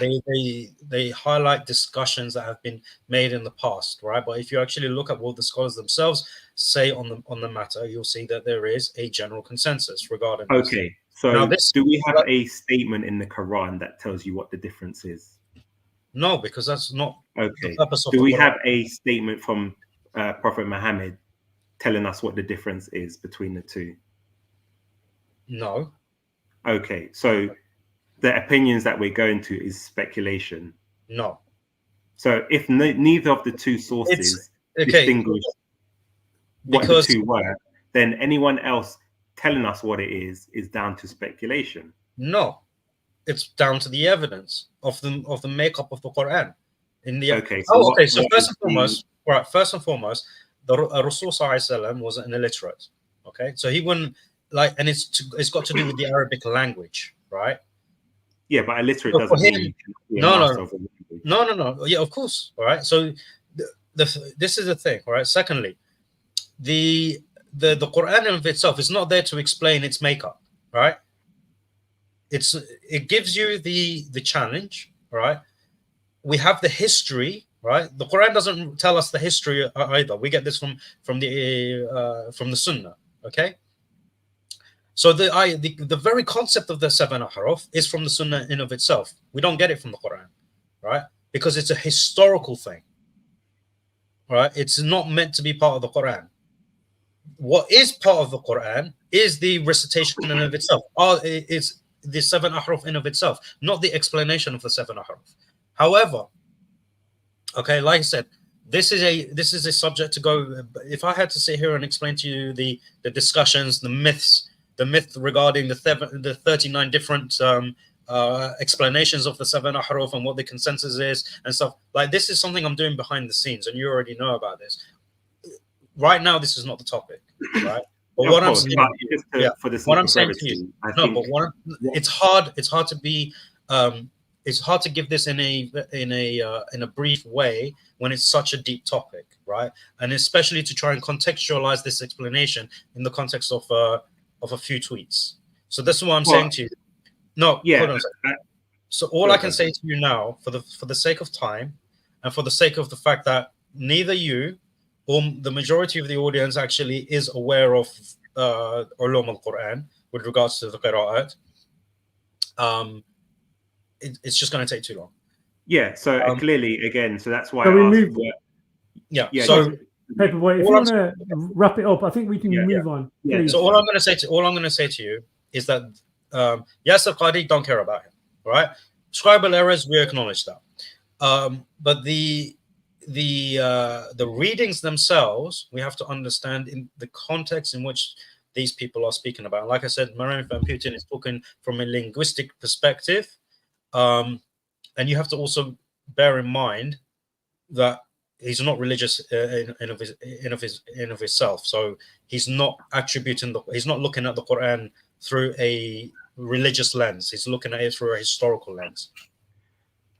Right. So in response, in terms of what I've tried to do is just highlight in terms of what people say in the front and what they were saying behind the scenes. So I'm showing you a contrast in terms of that people are very aware of some of the issues within the traditions regarding the explanation behind the origins of the variants. I've gone to Haitham Sidki and Marjan Van Putten because they are two well-known and well-respected scholars in the area, and they've looked at the evidence and they've done work to explain why there are attributes to scribal errors and so forth. Just for the sake of brevity, I just put their summarization in terms of their tweets and whatnot. But clearly there are clear differences in terms of when we look at the manuscript evidence, because there was a reliance on the manuscript evidence, especially we see it within early Islamic literature in terms of when they're comparing the different readings, and they're actually showing you how the spelling is different as well. So these are based on manuscript evidence. So we move on to the next one. Yeah. So in terms of this one, so I tried to put in some academic sources. So this was Gabriel Reynolds, again Shada Nasser, and with the Gabriel Said Reynolds, he discusses the compilation of the Cairo edition of the Quran. So I'll just read out where he mentions, in the earliest 20th century, for the shape of the Quran would have seemed anything but clear. In fact, the Egyptian government was motivated to begin the project that would lead to the Cairo edition due to the variations or errors as an appendix to the Cairo edition describes them. So within the text itself, it describes them as errors. And he says, found in the Quranic text, that they had been importing for state schools. So what happened is students were writing their works on using their Qurans. However, there were differences between some of their answers, which causes controversy. So in terms of what was the response, the government destroyed a large number of such texts by sinking them in the Nile River and issued their own texts. The Cairo project followed in the spirit of the Caliph Uthman and the governor Al-Hijjaj, who were reportedly to have destroyed competing versions and distributed their own version of the Quranic text in the 1st century. And then in the second box, it says, however, the Cairo text is often at odds with the manuscript evidence. This is perhaps to be expected, given that the Cairo project was not about recovering a text as much as choosing a text. So here he says there are the methodology they chose to select the final reading wasn't based on any textual evidence. So there are what you would see discrepancies between what we have now and some of the historic manuscripts and so forth. Okay, so if you'd like to discuss that before we go. This is very easy to explain, because the Hafs text was not the most popular, right? So the choice, as he said, it's not to recover a text. The reason the project was not done to recover a text is because there was nothing to recover. We already had the readings. It was a matter of choosing which reading they wanted to print, and they chose the Hafs reading to print. That's all it was. And as mentioned, because people started to mess about with the written copies of the Quran, they did as Uthman radiallahu anhu did. They got rid of them so that nothing gets, nothing that is false is spread, right? That is the point of the preservation, right? To get rid of these writings is to ensure the preservation of the Quran. So they got rid of these things, right? By drowning them, right, in the Nile, as mentioned. Now, the reason being is because this is one of the permissible ways of disposing of the Quran, okay? The two permissible ways is of drowning it, or so that the ink fades away, or by burning it, again, so that the ink fades away. These are the permissible ways in which to dispose of the Quran. So they did that, and they chose to print the Hafs reading. So when they chose the Hafs reading, of course it differed with the readings that they used to have. That's all this is saying. Well, in terms of when you look at, for example, within the Hafs, there were differences as well. So it wasn't just, for example, differences because of just different qira'at, but actually within some of the Hafs sort of readings as well. So that's where there was this. There is no evidence to that whatsoever. Well, if you read the rest of his works, he goes into it. But for the sake of brevity, I've just sort of tried to highlight a small section. But we can go into There's no evidence for it. But yeah, go on next.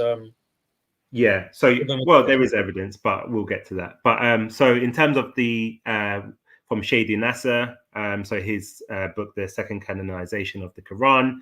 So he talks about. I'll just read out the highlighted. The bit that's highlighted. Al-Tabari objected to many readings which became canonical and divine a few years after his death. Early Muslim scholars did not look at the variant readings of the Quran as divine revelation. They attributed the Quranic readings to human origins, either to the readers' ijtihad in interpreting the consonantal outline of the Quran, or simply to an error in transmission. This position changed drastically in the later periods, especially after the 5th or 11th century, where the canonical reading started to be treated as divine revelation, i.e. every single variant reading in the 7 and 10 eponymous readers were revealed by God to Muhammad. So this echoes actually some of the stuff that Yasser Qadi was mentioning in terms of the human development or the human elements within the Quran. So in terms of going to a scholar, Shadi Nasser, he has extensively looked at Tabari's work, and he makes the claim that Tabari attributed human origins to some of the readings. Yeah, it's not easy. Another easy point. Before I address it, I just want to address the comment section, because remember, I can see what's going on. I mean, subhanallah, it's been 2 weeks and you guys are still butthurt about what is. And then we have this comment here. Sorry, but to be associated with soccer films, you need to be part of the insulting that we do to Islam. That's all right, sir. Well, like I mentioned, if you feel like you have the right to do anything you want, don't complain and spend 2 weeks harassing a person, which just makes you look like a joke. If you feel like you have the right to do anything, because then I have the right to do anything. All right. And your stupid emails that you guys keep sending me is just hilarious. So all you do is prove that you are just toxic, and that the people you follow are also toxic. That's all you're doing. That's all you're proving, right? And the thing is, the only reason that we do not insult any part of your religion is because Allah subhanahu wa ta'ala told us not to. Because if we let loose, I mean, I said something for 9 seconds, and for 2 weeks you guys were hurting about it. Imagine what would happen if we didn't hold our tongues because of what Allah subhanahu wa ta'ala told us to. All right? So let's make things very clear. Okay? And these guys ever thought that I would ever give them an apology. All right. Let's continue. All right. Right. So again, this is a very easy point. As I mentioned to you in the last stream, the Muslims didn't know about all the readings. Even today, as you said today, even today, there are many Muslims. Most of Muslims would think that there's only one reading of the Quran. It's no different to back then, right? Back then, people would have learned one reading of the Quran within their regions, okay? And they wouldn't have known about another. So, and it's not just, what do you call it, a Tabari. It goes back to Umar and Hisham. What did Umar do, radiallahu anhu, when he heard Hisham? He was like, no, this is completely wrong. This is a man-made thing that you're reading. It is not taught from the Rasul ﷺ. Grabbed him by his shirt, dragged him to the Prophet ﷺ, and the Rasul ﷺ said to him, no, this is correct. So this happened throughout history, whether by a scholar or by a layman, okay? If they weren't aware of reading, hold on a second. If they weren't aware of readings, they would have, the natural thing would have been attributing it to someone making something up.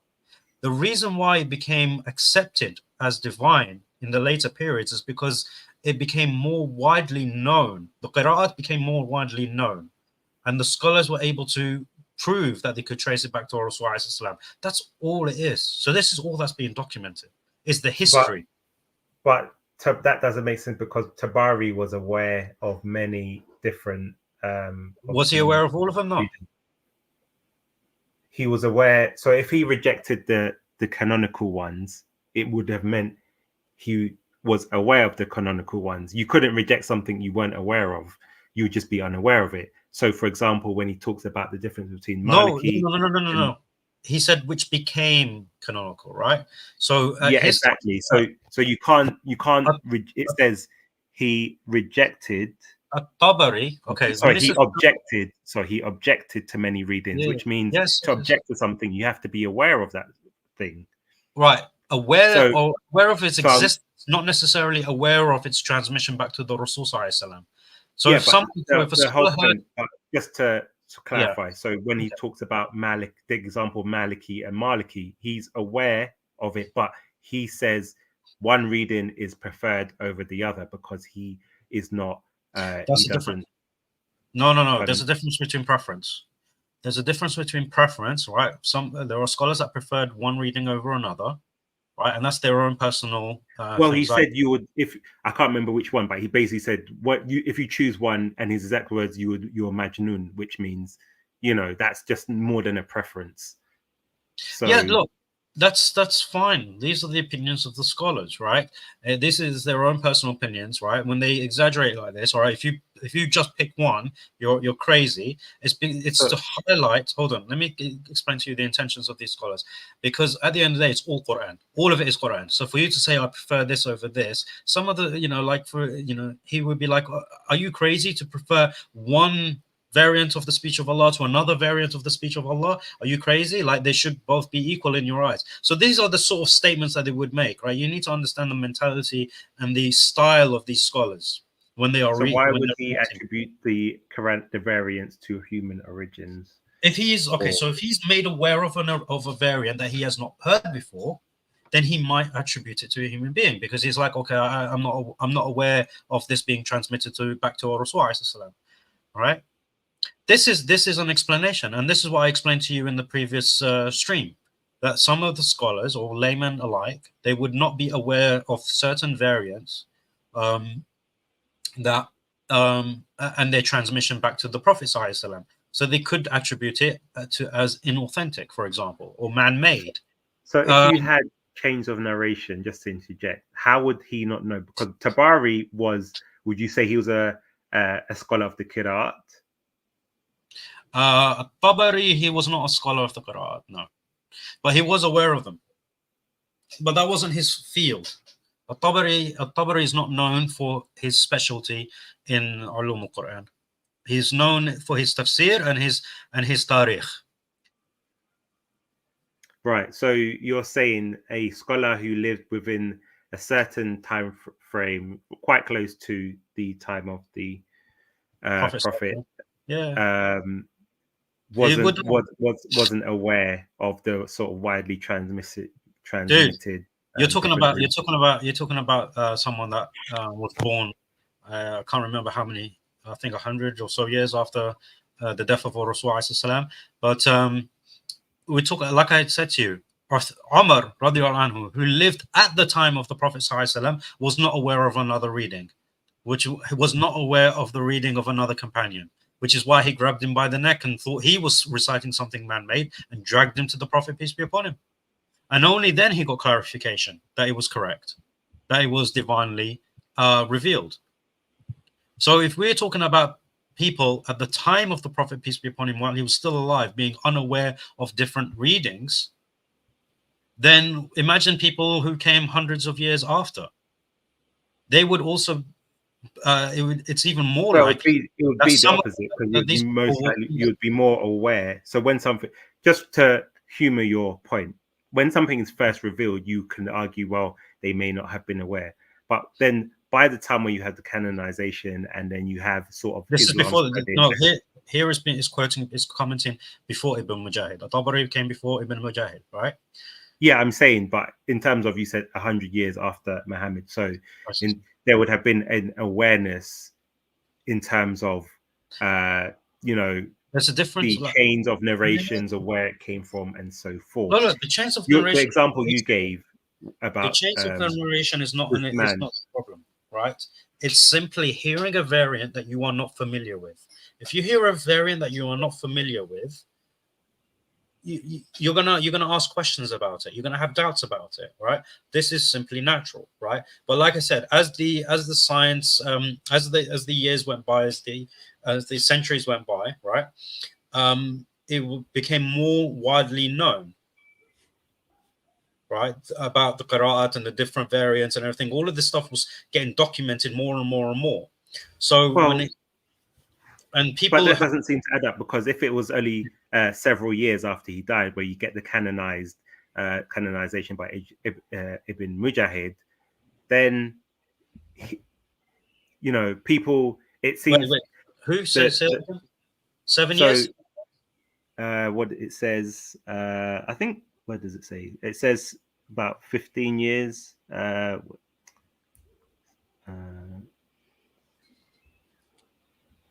Yeah, I think it was within.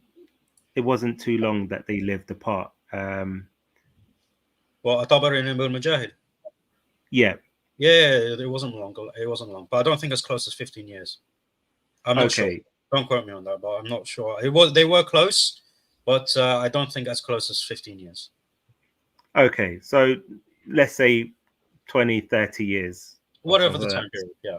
So you're saying he was ignorant, but then by that time, then because but Ibn Mujahid dedicated himself. Look, again, Ibn Mujahid is known for in Ulum al-Quran. That's his field. At-Tabari, that's not his field. So again, there's not a like for like here. At-Tabari focused on tafsir and tarikh, right? Now, when you look at At-Tabari's works in his tafsir, you actually do come across the qira'at. He does mention the variants, right? In some of in the verses that he's commenting on, right, where he knows, but there were other variants that he wasn't aware of. So okay, so to simplify the questions, what I'm getting at, so can you provide early Islamic scholars who made the claim that the readings were more attributed to divine revelation as opposed to human intervention or human origins? Yes, of course we can. Okay, can you name some? The Sahaba themselves, man. Okay, can you provide a statement of what they said? Okay, not a statement. They read it, right? So if they are reading it, they are reading it as divine revelation. So it doesn't need to be a statement. So when they are reading these variants, that is them believing it's from divine revelation, because they are the companions of the Prophet Muhammad, peace be upon him. Like I said, everything that we do, everything that we get, all stems back to the companions of the Prophet Muhammad and the Prophet himself, right? That is always going to be our basis. So whenever you want to ask for evidence regarding whether the variants are from Allah or not, that's where I'm going to go to, right? As someone sitting here today. But when we back project to people that didn't have... Well, you would have to, there's a problem with that, because you would have to prove that they were aware of those different variants, because as you've said, some people were not aware of certain things. So we have to, and this is some of the works of, so everything would have developed. For example, you wouldn't be able to prove anything pre-Uthmanic codex. No, we can. So that's where our transmission. Okay, guys. Brother Yemeni, 1 minute just to respond, and then we move forward, please. Right. Okay. I don't need that long.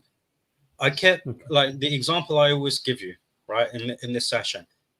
Ibn Mas'ud, his reading, we still have, even though it's pre-Uthmanic, right? He still had his codex. He was teaching his readings to the people prior to the codices of Uthman, and that tradition continued. So, hence why we have the reading of Abu Amr, which is one of the 10 that we recite today. So this in of itself is evidence that we know it's from divine origin, because we still have the chain of transmission going all the way back. That is our primary mode of transmission. That's what we are saying. Dive, inshallah. Let's move on. Okay, let's move forward, Paperboy. I'm just thinking about the time. We've nearly hitting the 2-hour mark. Oh, wow. I think if we don't mind speeding it up a bit, okay, and then maybe we can do another part 5 in a conclusion, if that's okay. How many slides we got left? Let me see.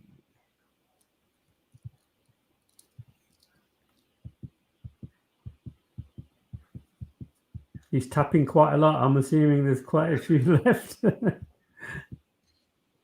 It's about 15. However, some of them can be condensed because we could combine some of the slides, so we wouldn't necessarily. I actually feel, Brother Yemeni, this particular preservation of the Quran is done and dusted. I think, alhamdulillah, I think it's been answered. I think if there's another topic, then we move on to that. Yeah, this slide is very easy because I've already covered it by saying that it's got to do with the Arabic language, right? So it is one of the ways that people could tell whether something was correct or incorrect, okay? But the thing is here, there's another problem here. This narration was narrated by Dhahhak. Dhahhak is known to be weak. So that's the issue you have here. So this statement doesn't really hold much weight because it is a weak narration. Okay, so actually, and Ad-Dhahhak never met Ibn Abbas. This is the problem. So that's fine. I just got one more slide in terms of the. Yeah, go on. Let's go to that slide. If you go to the other slide. So this is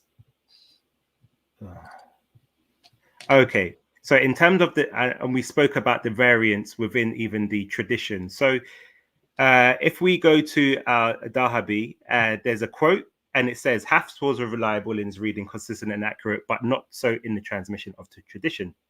Hafs himself said that he did not depart from Asim's reading except for one word in Surat al-Rum. So Hafs, if you look at your Quran today, Hafs reads the word as Darfin, or Duafin, in God who is whom shaped yourself out, whereas Asim read it as Darfin. So if we look at the verse, even according to grammatical rules, it should be read as Darfin. So we don't see that in the current sort of. This is from what we've seen. We don't.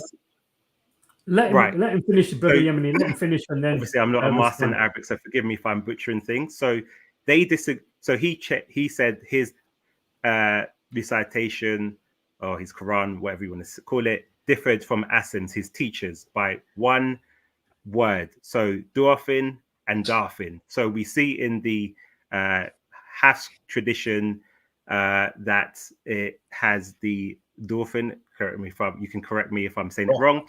Reason why it should be the Darfin is because the Skun prior. So in terms of Arabic linguistics, it would make more sense to be read as Darfin. So we see something that was changed, that was with it, that is now in the current readings today. Okay. Okay. Brother Yemeni, if you don't mind, I really want you to respond in a way where that's fine. No problem. There won't be any back and forth, so we can. Okay, no problem. That's fine. I said to you, give me a Hafs reading and a Hafs reading that are different. That's what I said to you. You can't do that. There's a difference between a reading from Hafs and his teacher. That's a different thing altogether. Okay. So again, just to incorporate your reader. I know I'm interjecting, but it's just the point was where the statement of human intervention. So if we're going to account for the differences, we have to. You have to demonstrate where this difference and why this difference is. It's a choice of the reading, right? That's all it is. Now, Da'f and Da'f, right? There isn't a grammatical issue here, right? And you haven't actually provided a grammatical issue. You just said one is better, but you know, or one is what was the wording that you used? So I said it should be Da'f because the word before it ends with a Skun. Okay. Which word ends with Sukun? Let me just consult my notes. Because the ayah here. Yeah. Allahu alladhi khalaqakum min da'fin. No, that's fine. There's no grammatical issue here. So in terms, okay, so for the audience to understand, in terms of if you read it Darfin or Dolphin, is there a difference? Does it create a difference? No, not really. So there's no, in terms of grammatical reading. No, there isn't an issue there. There's no grammatical error here. So okay, so what is Dolphin and the difference between Darfin and Dolphin? No, it's the same thing. It's just a way of saying it. Okay, so if Hafs was the student of Asim, that means the teacher would teach you his reading. Is that correct? Yeah, that's fine. So if your teacher has taught you Darfin, where would Hafs have got Darfin?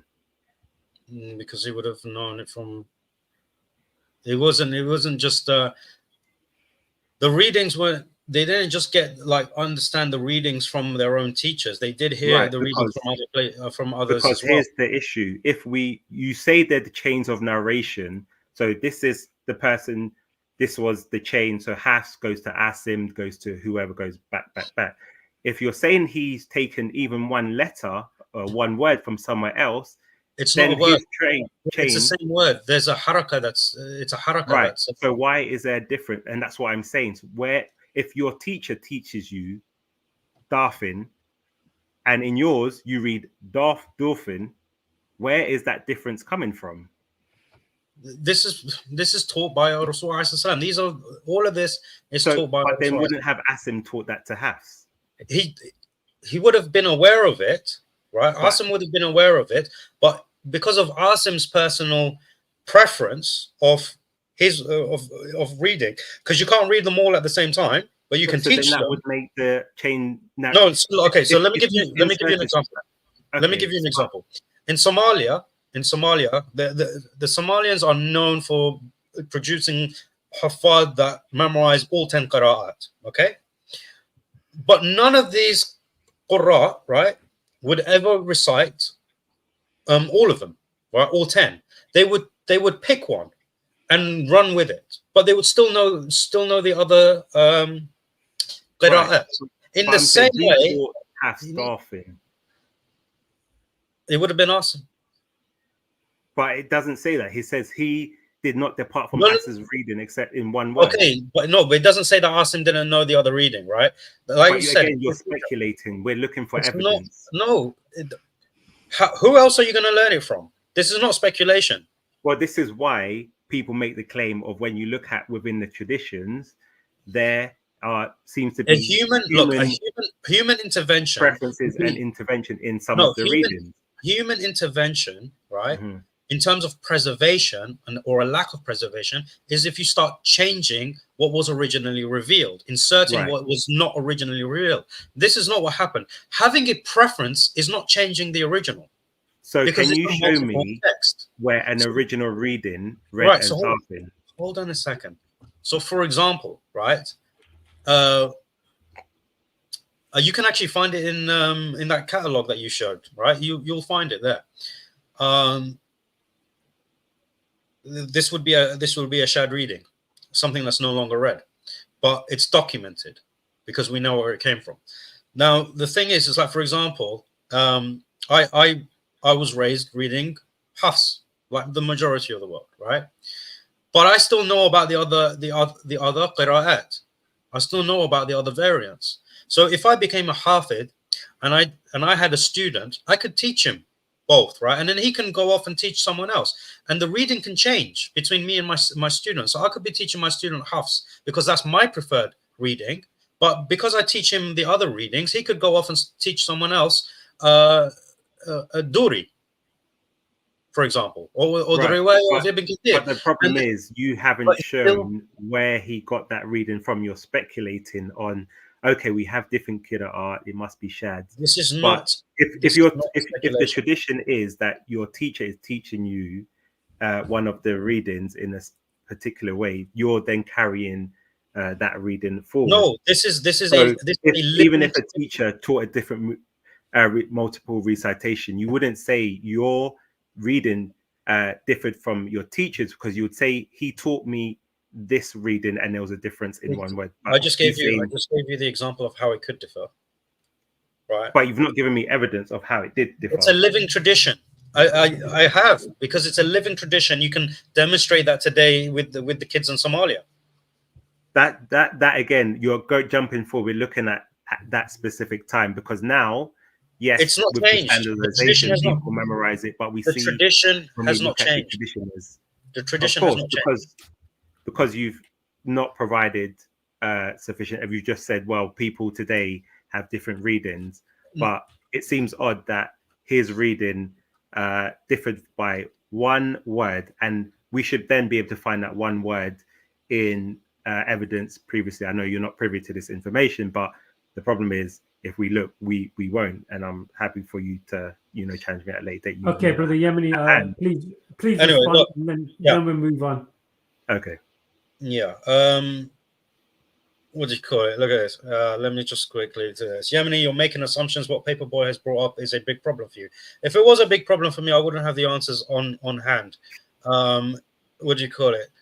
But as mentioned, the reason why I'm showing you an example of today is because it's a living tradition. It hasn't changed. In the same way as the Cairo project, using the same tradition of Uthman, radiallahu anhu. The traditions of the Muslims with regards to the Quran has not changed in 1400 years. So me using something today is not back projecting to back then. It is exactly the same as back then, right? Well, you'd have to provide the evidence. You're making assertions that it I'm is. not making. Okay, I'm let's not making. Yemeni finish. Yemeni finish. Otherwise, It's- it'll be back and forth, and then it would just All right. never end. And sorry, Paperboy, but you know, Yeah. otherwise it just go on. So, Brother Yemeni, finish off without making any more statements.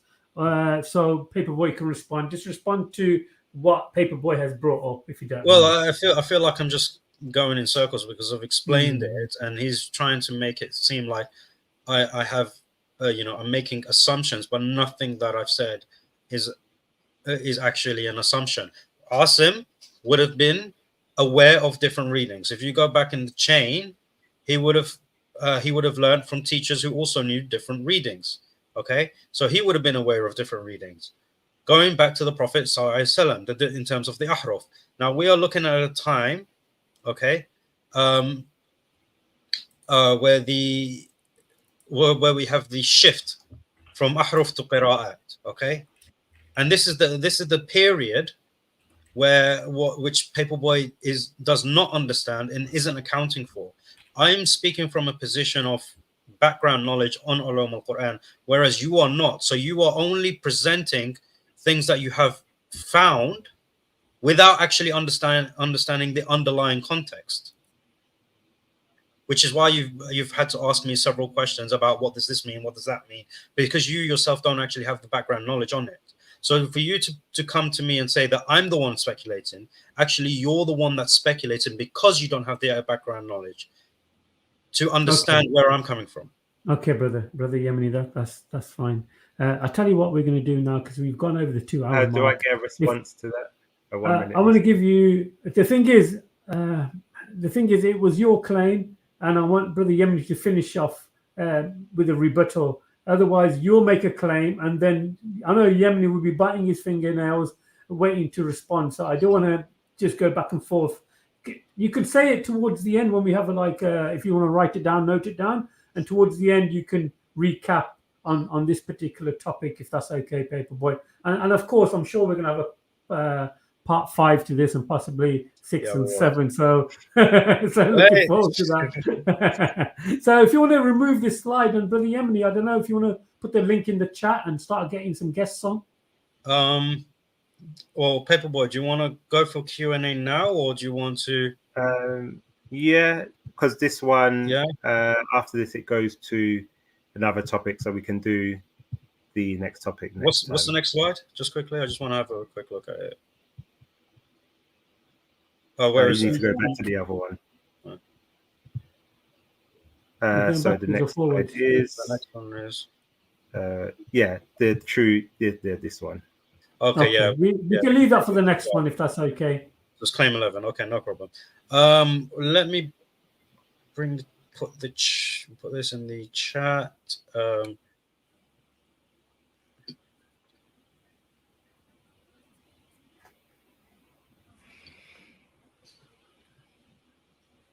Of course, brothers and sisters, I don't know if you've been watching. Brother Yemeni has been playing chess, and I'm sure he'll be doing another show where he'll invite any chess players to come on and challenge him at playing chess. And I got to warn you guys, he is pretty good. So look out for Brother Yemeni. He's a bit of a, as they say, a bit of a dark horse. He is he's pretty good. So hopefully, inshallah, when's your next chess stream? I've actually already set up. Before we go to the chat, should we do a summary of sort of just what we've covered today each? Yeah, of course. Okay, sure. Do you want to remove this slide and then? Fine. Yeah. I'm assuming maybe 2 minutes each. Is that okay? Because I'm just thinking about the time. Yeah, that's fine. So yeah, you can stop sharing this slide. Yeah, it's just my screen went blank again for some reason. We've got to give it a second, let everything come back. The hell? Can you guys hear me, by the way? Yeah, we can hear you, but the slide is still on the screen, Brother Yemeni. Yeah, it's just because my like I said, my laptop's gone blank. It's getting very old. I need to get a new one, but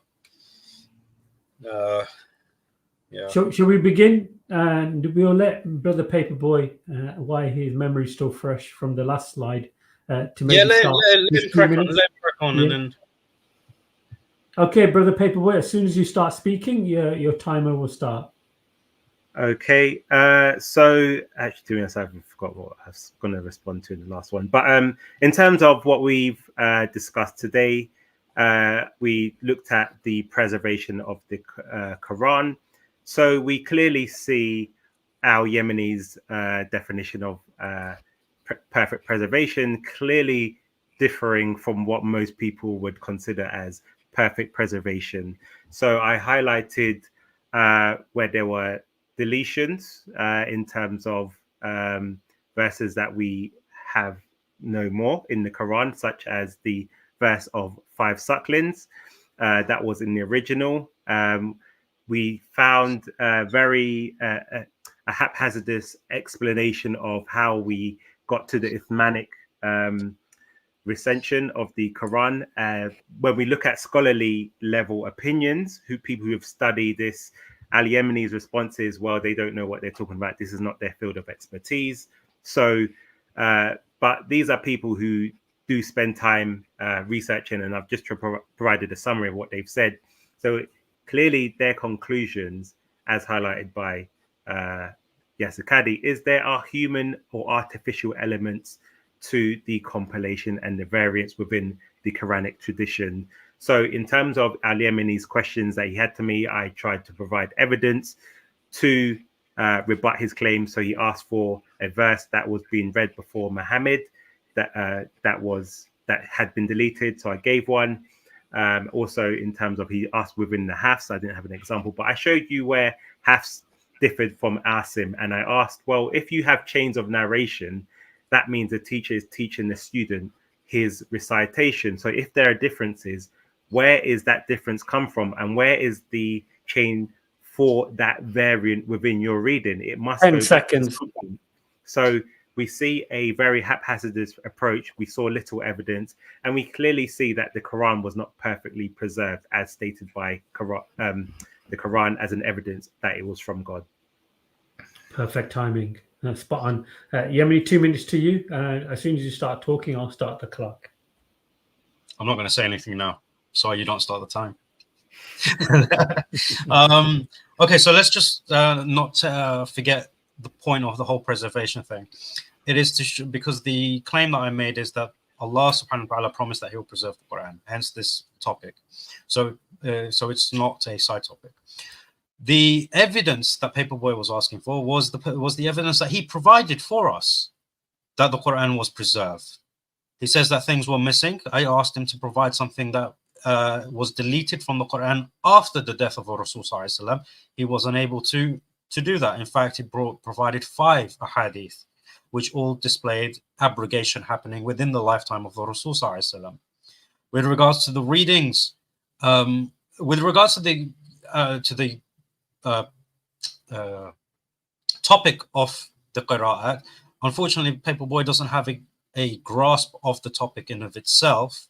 I think by his own admission, in a way in which he can utilize certain statements in the context of which they are being said, so which produces a problem.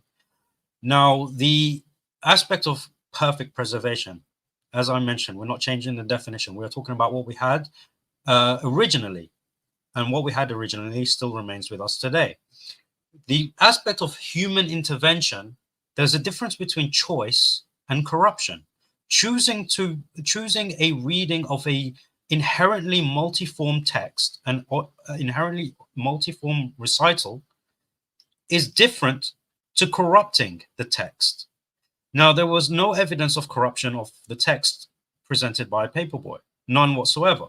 If anything, he just proved that there was a choice that Hafs chose to read a single variant different to his teacher. And we know that 10 seconds. Yeah, and we know that in the early days of Islam, the Sahaba who transmitted the Quran, they were aware of multiple variants, hence how we have the transmission, and hence how we have the Masahif of Uthman radiallahu anhu. So nothing that he thought he presented was actually presented. Awesome. No, that's been a really good summary of how everything has played out today so far. Brothers and sisters, this is opportunity for you to come on and ask questions. Questions have to be related to today's stream. I did put it out in the private chat, but if Brother Yemeni wants to overrule me, feel free to do so. But really, while everything is fresh today, I really would like all questions to be based on today's stream. And of course, the rules are quite simple. Please have your camera on backstage and give us a wave. And then if you wish to turn it off, your camera backstage, you can do so. And then you'll be brought up to the main screen. But guys, whoever's going to ask a question, please introduce yourself briefly, put your question forward, and please stay silent until the question is answered. You may not like the answer, but you still have to accept it. And inshallah ta'ala, if there's opportunity for you to come back again and ask a following question, you'll be able to do so. So Brother Yemeni, please, if there's anybody backstage, we can get them on. No problem. Paperboy, if you just remove your slides from the back chat, just to give room for people. Striving Muslim has already verified himself, so we'll bring him on, inshallah. Assalamu alaikum, akhi. Wa alaikum assalam. Assalamu rahmatullahi wa barakatuh. How are you doing? Alhamdulillah. Welcome to the show, brother. Thank you. Striving Muslim, first of all, welcome to the show. I'm just thinking about the time. Please introduce yourself and then put your question forward. Okay, so my name is, I go with Striving Muslim as my online alias. I'm a Muslim. I've been a Muslim all my life, and I'm from Nigeria. Welcome, mostly brother. my Welcome question is, thank you. So sorry. I stumbled upon. Apologies. Brother Muhammad, can you just post the link? Yeah, on your... I'm just going to look for it now, and bear with me. I've got it. Yeah, thank you. Type, inshallah. So apologies, Striving Muslim. Well, what's your name, akhi? Abdul Hamid. Abdul Hamid. Yes. Apologies, Abdul Hamid. No problem. So I stumbled upon the discussion. So I've watched the previous 4 episodes over the past 1 week. But given that the format is we have to ask questions about today's topic, so I'll just ask you this question, Paperboy. By the way, thank you again. I echo every Muslim's sentiments about the way you've conducted yourself over the whole conversation. My question is, have you actually studied as someone who has done the research about this topic, have you studied the concept of the 7 harufs that the Quran was revealed in? Have you studied that concept on its own before you go into the issue of preservation? Good question, Striving Muslim. You got the question, Brother Paperboy? You're muted right now.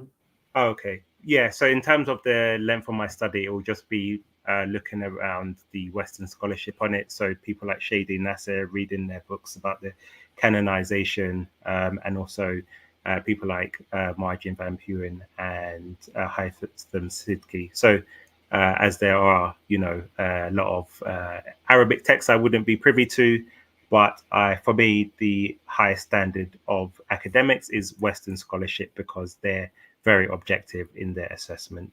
So I'm not an expert. I would still consider myself a layman, but I rely on the opinions of the Western scholars.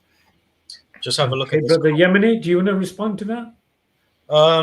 Well, yeah. I mean, at the end of the day, Paperboy is being honest in his in saying that he's learning from secondary sources and he's not privy to the primary sources. But this is why it's very important to be able to have access to the primary sources. And this is like, even though people say, oh, why do you keep shaming Christians for not learning Arabic? Well, the reason is because you decide to speak on topics on the Arabic language and then do nothing to learn the language. Whereas I see when Muslims start to speak about the original texts of the Bible, they would actually be trying to study at least the portions of Greek and Hebrew that they need in order to understand those passages. So I would expect the same from Christians. However, like I said, this comment here, Haitham Sidki was on Blogging Theology with Brother Paul, and he actually mentioned that all manuscripts do actually check out, i.e. that there isn't an issue. So what are we actually talking about? And I think this is, like I said, Paperboy is drawing conclusions from secondary sources, not having the understanding of the background from the primary sources. That's where I think the issue is lying. Okay. Thank you for that, Brother Yemeni. I just want to, I'm thinking, I know, Paperboy, I know you want to respond, but we have to move on to the next questioner. If there's one backstage driving Muslim, thank you. And please don't forget to like and subscribe to Brother Yemeni's channel and check out his chess stream. If you play chess, look out for that next stream. But Jazakumullah khairan, brother. May Allah protect and preserve you and your family. Assalamu alaikum wa rahmatullahi wa barakatuh. All right, we'll bring Brother Faisal on, inshallah. Assalamu alaikum. Wa alaikum assalam wa rahmatullahi wa barakatuh. How are you brothers doing? How are you doing, Paperboy? Good, thanks. Nice to see you again. Nice seeing you as well.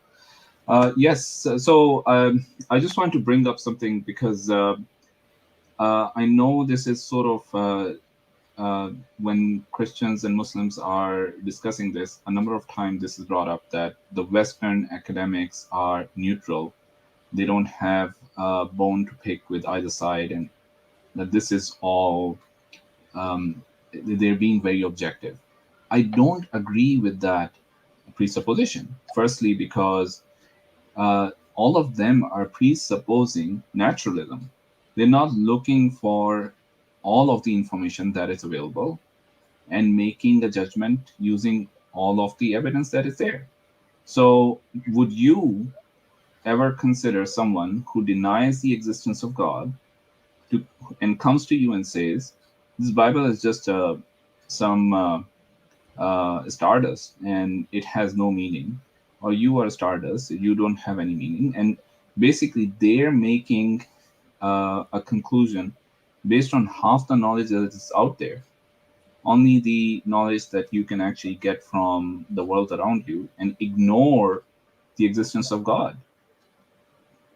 So is your question basically how come Paperboy is taking information or knowledge from...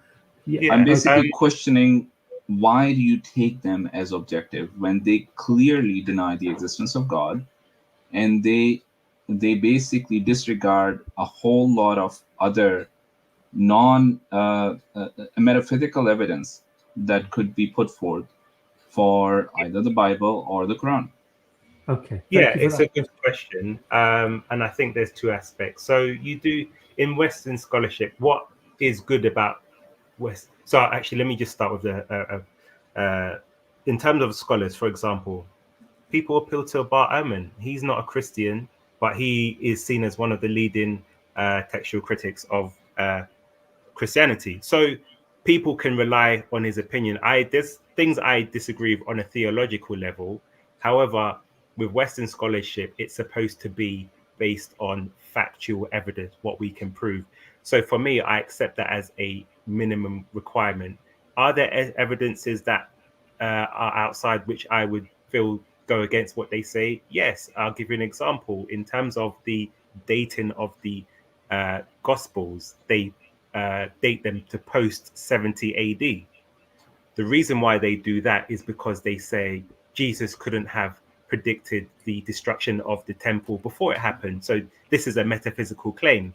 But so they have to date all the Gospels after 70 AD. As a Christian, I believe in prophecies, and I believe that if that's the only reason why they are dating the Gospels post 70 AD, we see Jesus, they should be dated actually earlier. So I hold a position of the Gospels were written earlier, but from an academic perspective, in terms of what we can prove, I will accept the factual evidence, even though I disagree with the metaphysical claim. So that's why, in terms of the analysis, even with the Quran, I will accept the evidence of Western scholars, because they are just looking at the bare minimum of what we can prove factually. Yes, there may be metaphysical explanations, but that goes too much into theology and beliefs, and then that's where you get resistance. So that's why I rely on academic.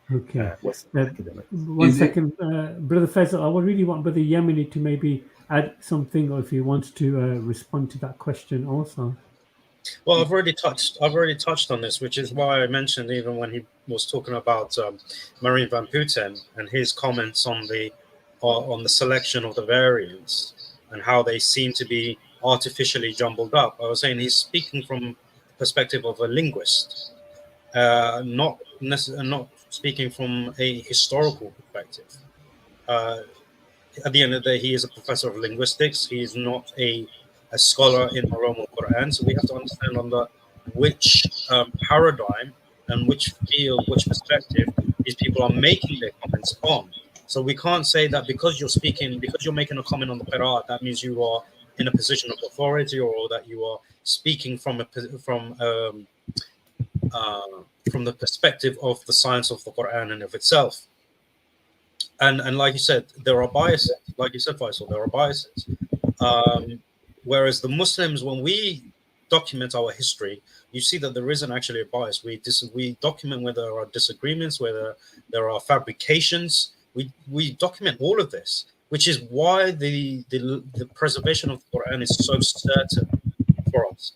I mean, Paperboy did all the work for us, really, over here, and displayed to us how much we hold on to the Quran, to the point that we catalog the shared readings, the ones that are no longer read and the ones that are fabricated. Last 10 seconds. To ensure that what we have is authentic and is original. Okay, fantastic. Brothers and sisters, due to the time situation, if there's any Christians backstage, and I think there is, feel free to jump on and ask the question. Faisal, Jazakumullah khair for asking the question. Very good question. Inshallah, see you on the next stream, inshallah. All right. Assalamu alaikum wa rahmatullah. And just a very quick word, Paperboy, you're welcome we keep doing these comparison videos on Bible and the Quran. You're welcome on the channel as well, our channel as well, whenever you want to. And because you're very knowledgeable and you're very like we've talked about before, the way you've conducted yourself is amazing. Alhamdulillah. Thank you. Really great. Really good. Okay, thank you. Assalamu alaikum wa rahmatullah wa barakatuh. Okay, due to the time restraints, we have to really balance this out now. So if there's any questions, please jump on. Jacob, are you okay with your camera staying on? Just give me a thumbs up if you're okay. Or if you, yeah. All right. Jacob, welcome to the stream. How you doing? Welcome, Jacob. Yeah, thank you. You're welcome. I'm a Christian. Yeah, fantastic. Introduce yourself and then ask your question. Yeah, so I'm a Christian. My question is for Yemeni. If the Quran is perfectly preserved, I'll just go back to the interview that Mohammed Hijab had with Yasser Qadhi. Yeah. If he was so confident that the Quran was perfectly preserved, why couldn't he just answer the question, which Quran would he write on the blank piece of paper? Yeah, that's not a problem. Yeah, that's not a problem. The thing is, that interview caused a massive stir up in the Muslim community because we knew that it was a mistake on the part of Mohammed Hijab to interview someone who's not an authority on the subject. This was a criticism that came from that interview, and we maintained our position. Right now, Yasser Qadhi is not an authority. However, it put us in a position where we had to start addressing the topic of the qira'at, and this we have been doing since thing. Now, if you ask me which what I would write down as the Quran, I would say any of the readings. So, okay. I mean, okay. Since the fact that you're the only Christian and probably the last questioner, I will let you ask a follow-on question to be quite fair, because we have two previous Muslims, and you can ask another question or you can follow up with your question. Thank you. I appreciate that. Yeah, like my follow-up question would be probably not related to my first question. Sorry, I just wanted to ask another question. Before when what's her name? The Christian lady from. Before you ask your second question, can I just respond to the first one and then you ask your second one and then? Oh, good point, Paperboy. Thank you for reminding me. I appreciate that. Yeah. So I would say in answer to that, and hopefully that was demonstrated within the presentation today, is that where there are holes in terms of the narrative, excuse the pun, but Al-Yemeni said, well, this must be the case. He wasn't able to provide any actual evidence. And in academics, you have to provide evidence for your claim. So that's why I appealed to, for example, the writings of, the Gospels. I believe they predate it, but that's not evidence in itself. So that's why scholars would say, well, they're written post-AD. So what we see is a lot of assertions into what they think would have happened, but they provide little evidence. So if, for example, the verse of 5 sucklings, do we have any like mutawatir hadiths where they are confirming that this happens? No, his response will be, well, this must be the case because we didn't see it in their Quran. So from an objective perspective, you cannot say what was in the original Quran because there are things that are later developments. The answer would be, well, we have a chain of narration, so therefore it must go back to the Prophet, and therefore it was in the original Quran. But objectively, you cannot piece those gaps together. And just the last point, when I mentioned the Battle of Yamama, it was compiled, but then Uthman compiled it again. So, but then what you wouldn't have needed that process if Muhammad had perfected the religion and set everything in front of everyone and everyone knew, but then we see the disagreements and whatnot. So this is why that statement came with whole standard narrative. Sure. We are gonna. I know, Brother Emily. I understand, but we have to give Jacob another opportunity of course. to ask a question. So Jacob, go ahead with your question, please. Thank you for that.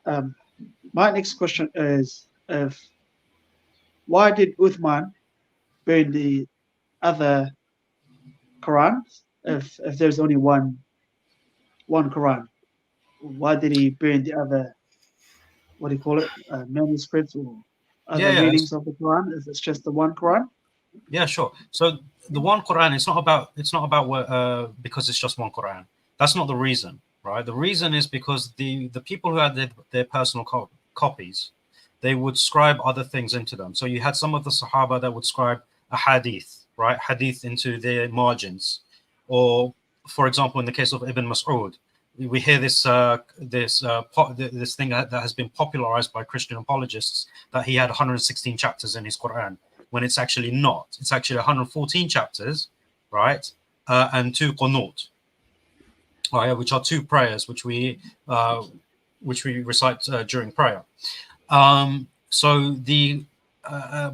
the Christians thought it was actually 2 additional chapters of the Quran. So hence that same confusion that the Christian apologists have today is the same reason that Uthman radiallahu anhu burnt the other copies, so that people don't make that mistake and don't assume that things that are written in someone's codex or personal copy is then later thought to be part of the Quran. That's the reason. Okay, Paperboy, you'll have a minute to respond because I'm thinking about the time aspect. So you've got a minute to respond. Go ahead. Yeah, and I think this is a very good question you've highlighted, and this is where a lot of the Islamic problems stem from Uthman's intervention. The reason why it's problematic is we see, for example, Ibn Mas'ud is one of the people we were told that the Muslims are told to learn the Quran from. There was fights with him and Zayn ibn Talib, and what was in his codex was burnt as well by Uthman. Now, it wasn't done by Muhammad, so what gave Uthman the authority to burn what was in his codex and some of the recitations? That's why they're not in the current canonical verses that we have today, and most Muslims wouldn't be aware of those verses if you recited it to them. So that's a very big problem, that Uthman did something that Muhammad himself had not authorized. You had 5 seconds left. Thank you, Paperboy. Jacob, thank you for joining us. I think you'll be the last questioner. Feel free to join us next time. I think next time will be next week, inshallah, God willing, on a Monday or a Tuesday. So stay tuned for part 5. Probably be up to part 7. I'm really looking forward to it. But nevertheless, thank you for your questions. Thank you for your questions. Yeah. Also, thank you for having me. Thank you, Paperboy. Thank you for. You're welcome. Cheers, mate. Thank you, Jay. Thank you. Sorry, brothers and sisters, we have to really have no more questioners, and hopefully you can join us next time. If you want to do maybe a minute each quickly, just to wrap it up, but no more topics. Just whatever you spoke about today, stick on them. Otherwise, everybody would be biting their fingernails and stuff. So, Paperboy, you want to go ahead? Do you want to go first? Because I know you've got to go. So, if you want to go first, you can have a minute starting from as soon as you start speaking. Yeah, I just want to thank you both for the moderation and Yemi for the debates. I hope the audience finds it, educational. We've had a good back and forth. And, obviously the purpose of this is just to sort of present our arguments. People may disagree or not agree or disagree, but for the audience to decide. And I've tried to at least bring evidence to support what I've saying. And just to summarize, as I said, we clearly see, for example, Muslims will say, if you say to a 5-year-old child, describe God, they would not describe a Trinity. It's counterintuitive. In the same way, if I went to that same 5-year-old child and said, describe perfect preservation, they're not going to come out with aruf, qira'at, and all of these sort of things that we see within Islamic literature. So, if the perfect preservation is supposed to be a sign from God to people, it's not the greatest sign to people because it's too confusing. It's too convoluted. One text that's preserved, no changes. That's what people would see and accept as perfect preservation. But we see too much, 10 seconds, too much just errors, or you're looking for the right words. But even when scholars analyze it, they don't come to the same conclusion of perfect preservation themselves. Thank you, Paperboy. Thank you for summarizing that. Appreciate that. Brother Yemeni, as soon as you start speaking, I'll start the clock. So you got a minute. No problem. Well, as regards to authorization, the Prophet ﷺ did give the authorization to, as he mentioned, to the Muslims, follow the 4 rightly guided Khalifa. So that's what happened. So there was the authorization. With regards to this analogy that he just brought, it just doesn't work, because that's got nothing. If you explain to a child, if you ask a child, what does preservation mean, they'll say, having what is original, and that's what the Quran is. The Quran is the original. What we have today is the original. The ahruf and the qira'at, that's a different aspect to it. But in terms of what's original, we have this. And as mentioned, the evidences that Paperboy says I haven't presented is because he presented them for us. 10 seconds. And displayed everything that I've already previously mentioned. So with that, أقول قولي هذا والسلام عليكم ورحمة الله وبركاته. Excellent. Thank you for that, Brother Yemeni. Guys, I know it's very frustrating in the chat, but it's very difficult also to be a host and a moderator. So I'm trying to balance everything, and inshallah, hopefully I've done a good task and a good role. But we have displayed to the world that we can have a discussion without any insults and any negative behaviors. And it's been really amazing how these two gentlemen have really, for the last 4 shows now, have discussed the topics of the Quran and the Prophet Muhammad, peace be upon him, and much, much more, and had a nice civilized discussion. So we got to keep it moving in that direction. With a big shout out to all the moderators for your help. I really appreciate it. And guys, don't forget to join us for the next one. Hopefully it'll be next week. And also, don't forget about Yemeni's chess competition. Brother Yemeni, if you want to put the link, yeah, go ahead, brother.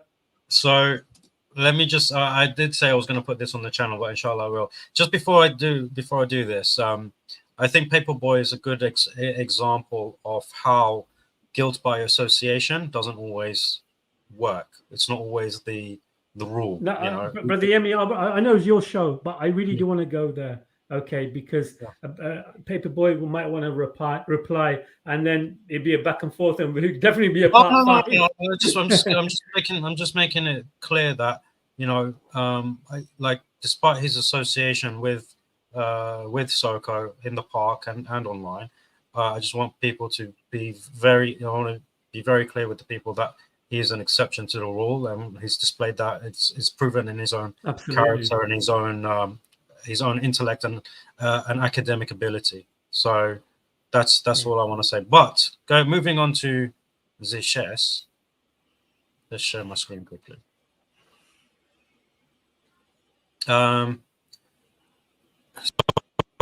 Obviously, we've started this on chess.com. If you do have an account or want to be part of it, we go to socials, clubs, and I started my own. What is going on? Oh no, it's because I haven't logged in. That's why. Let me log in. Right. Okay. Socials, clubs, and then we have our own Rihatul Arab, 14 members at the moment, and I've already set up the arena, the chess arena, which is going to be on the 21st of July. It's a Sunday at 8. I don't know why it says 8:14, but it's at 8:15.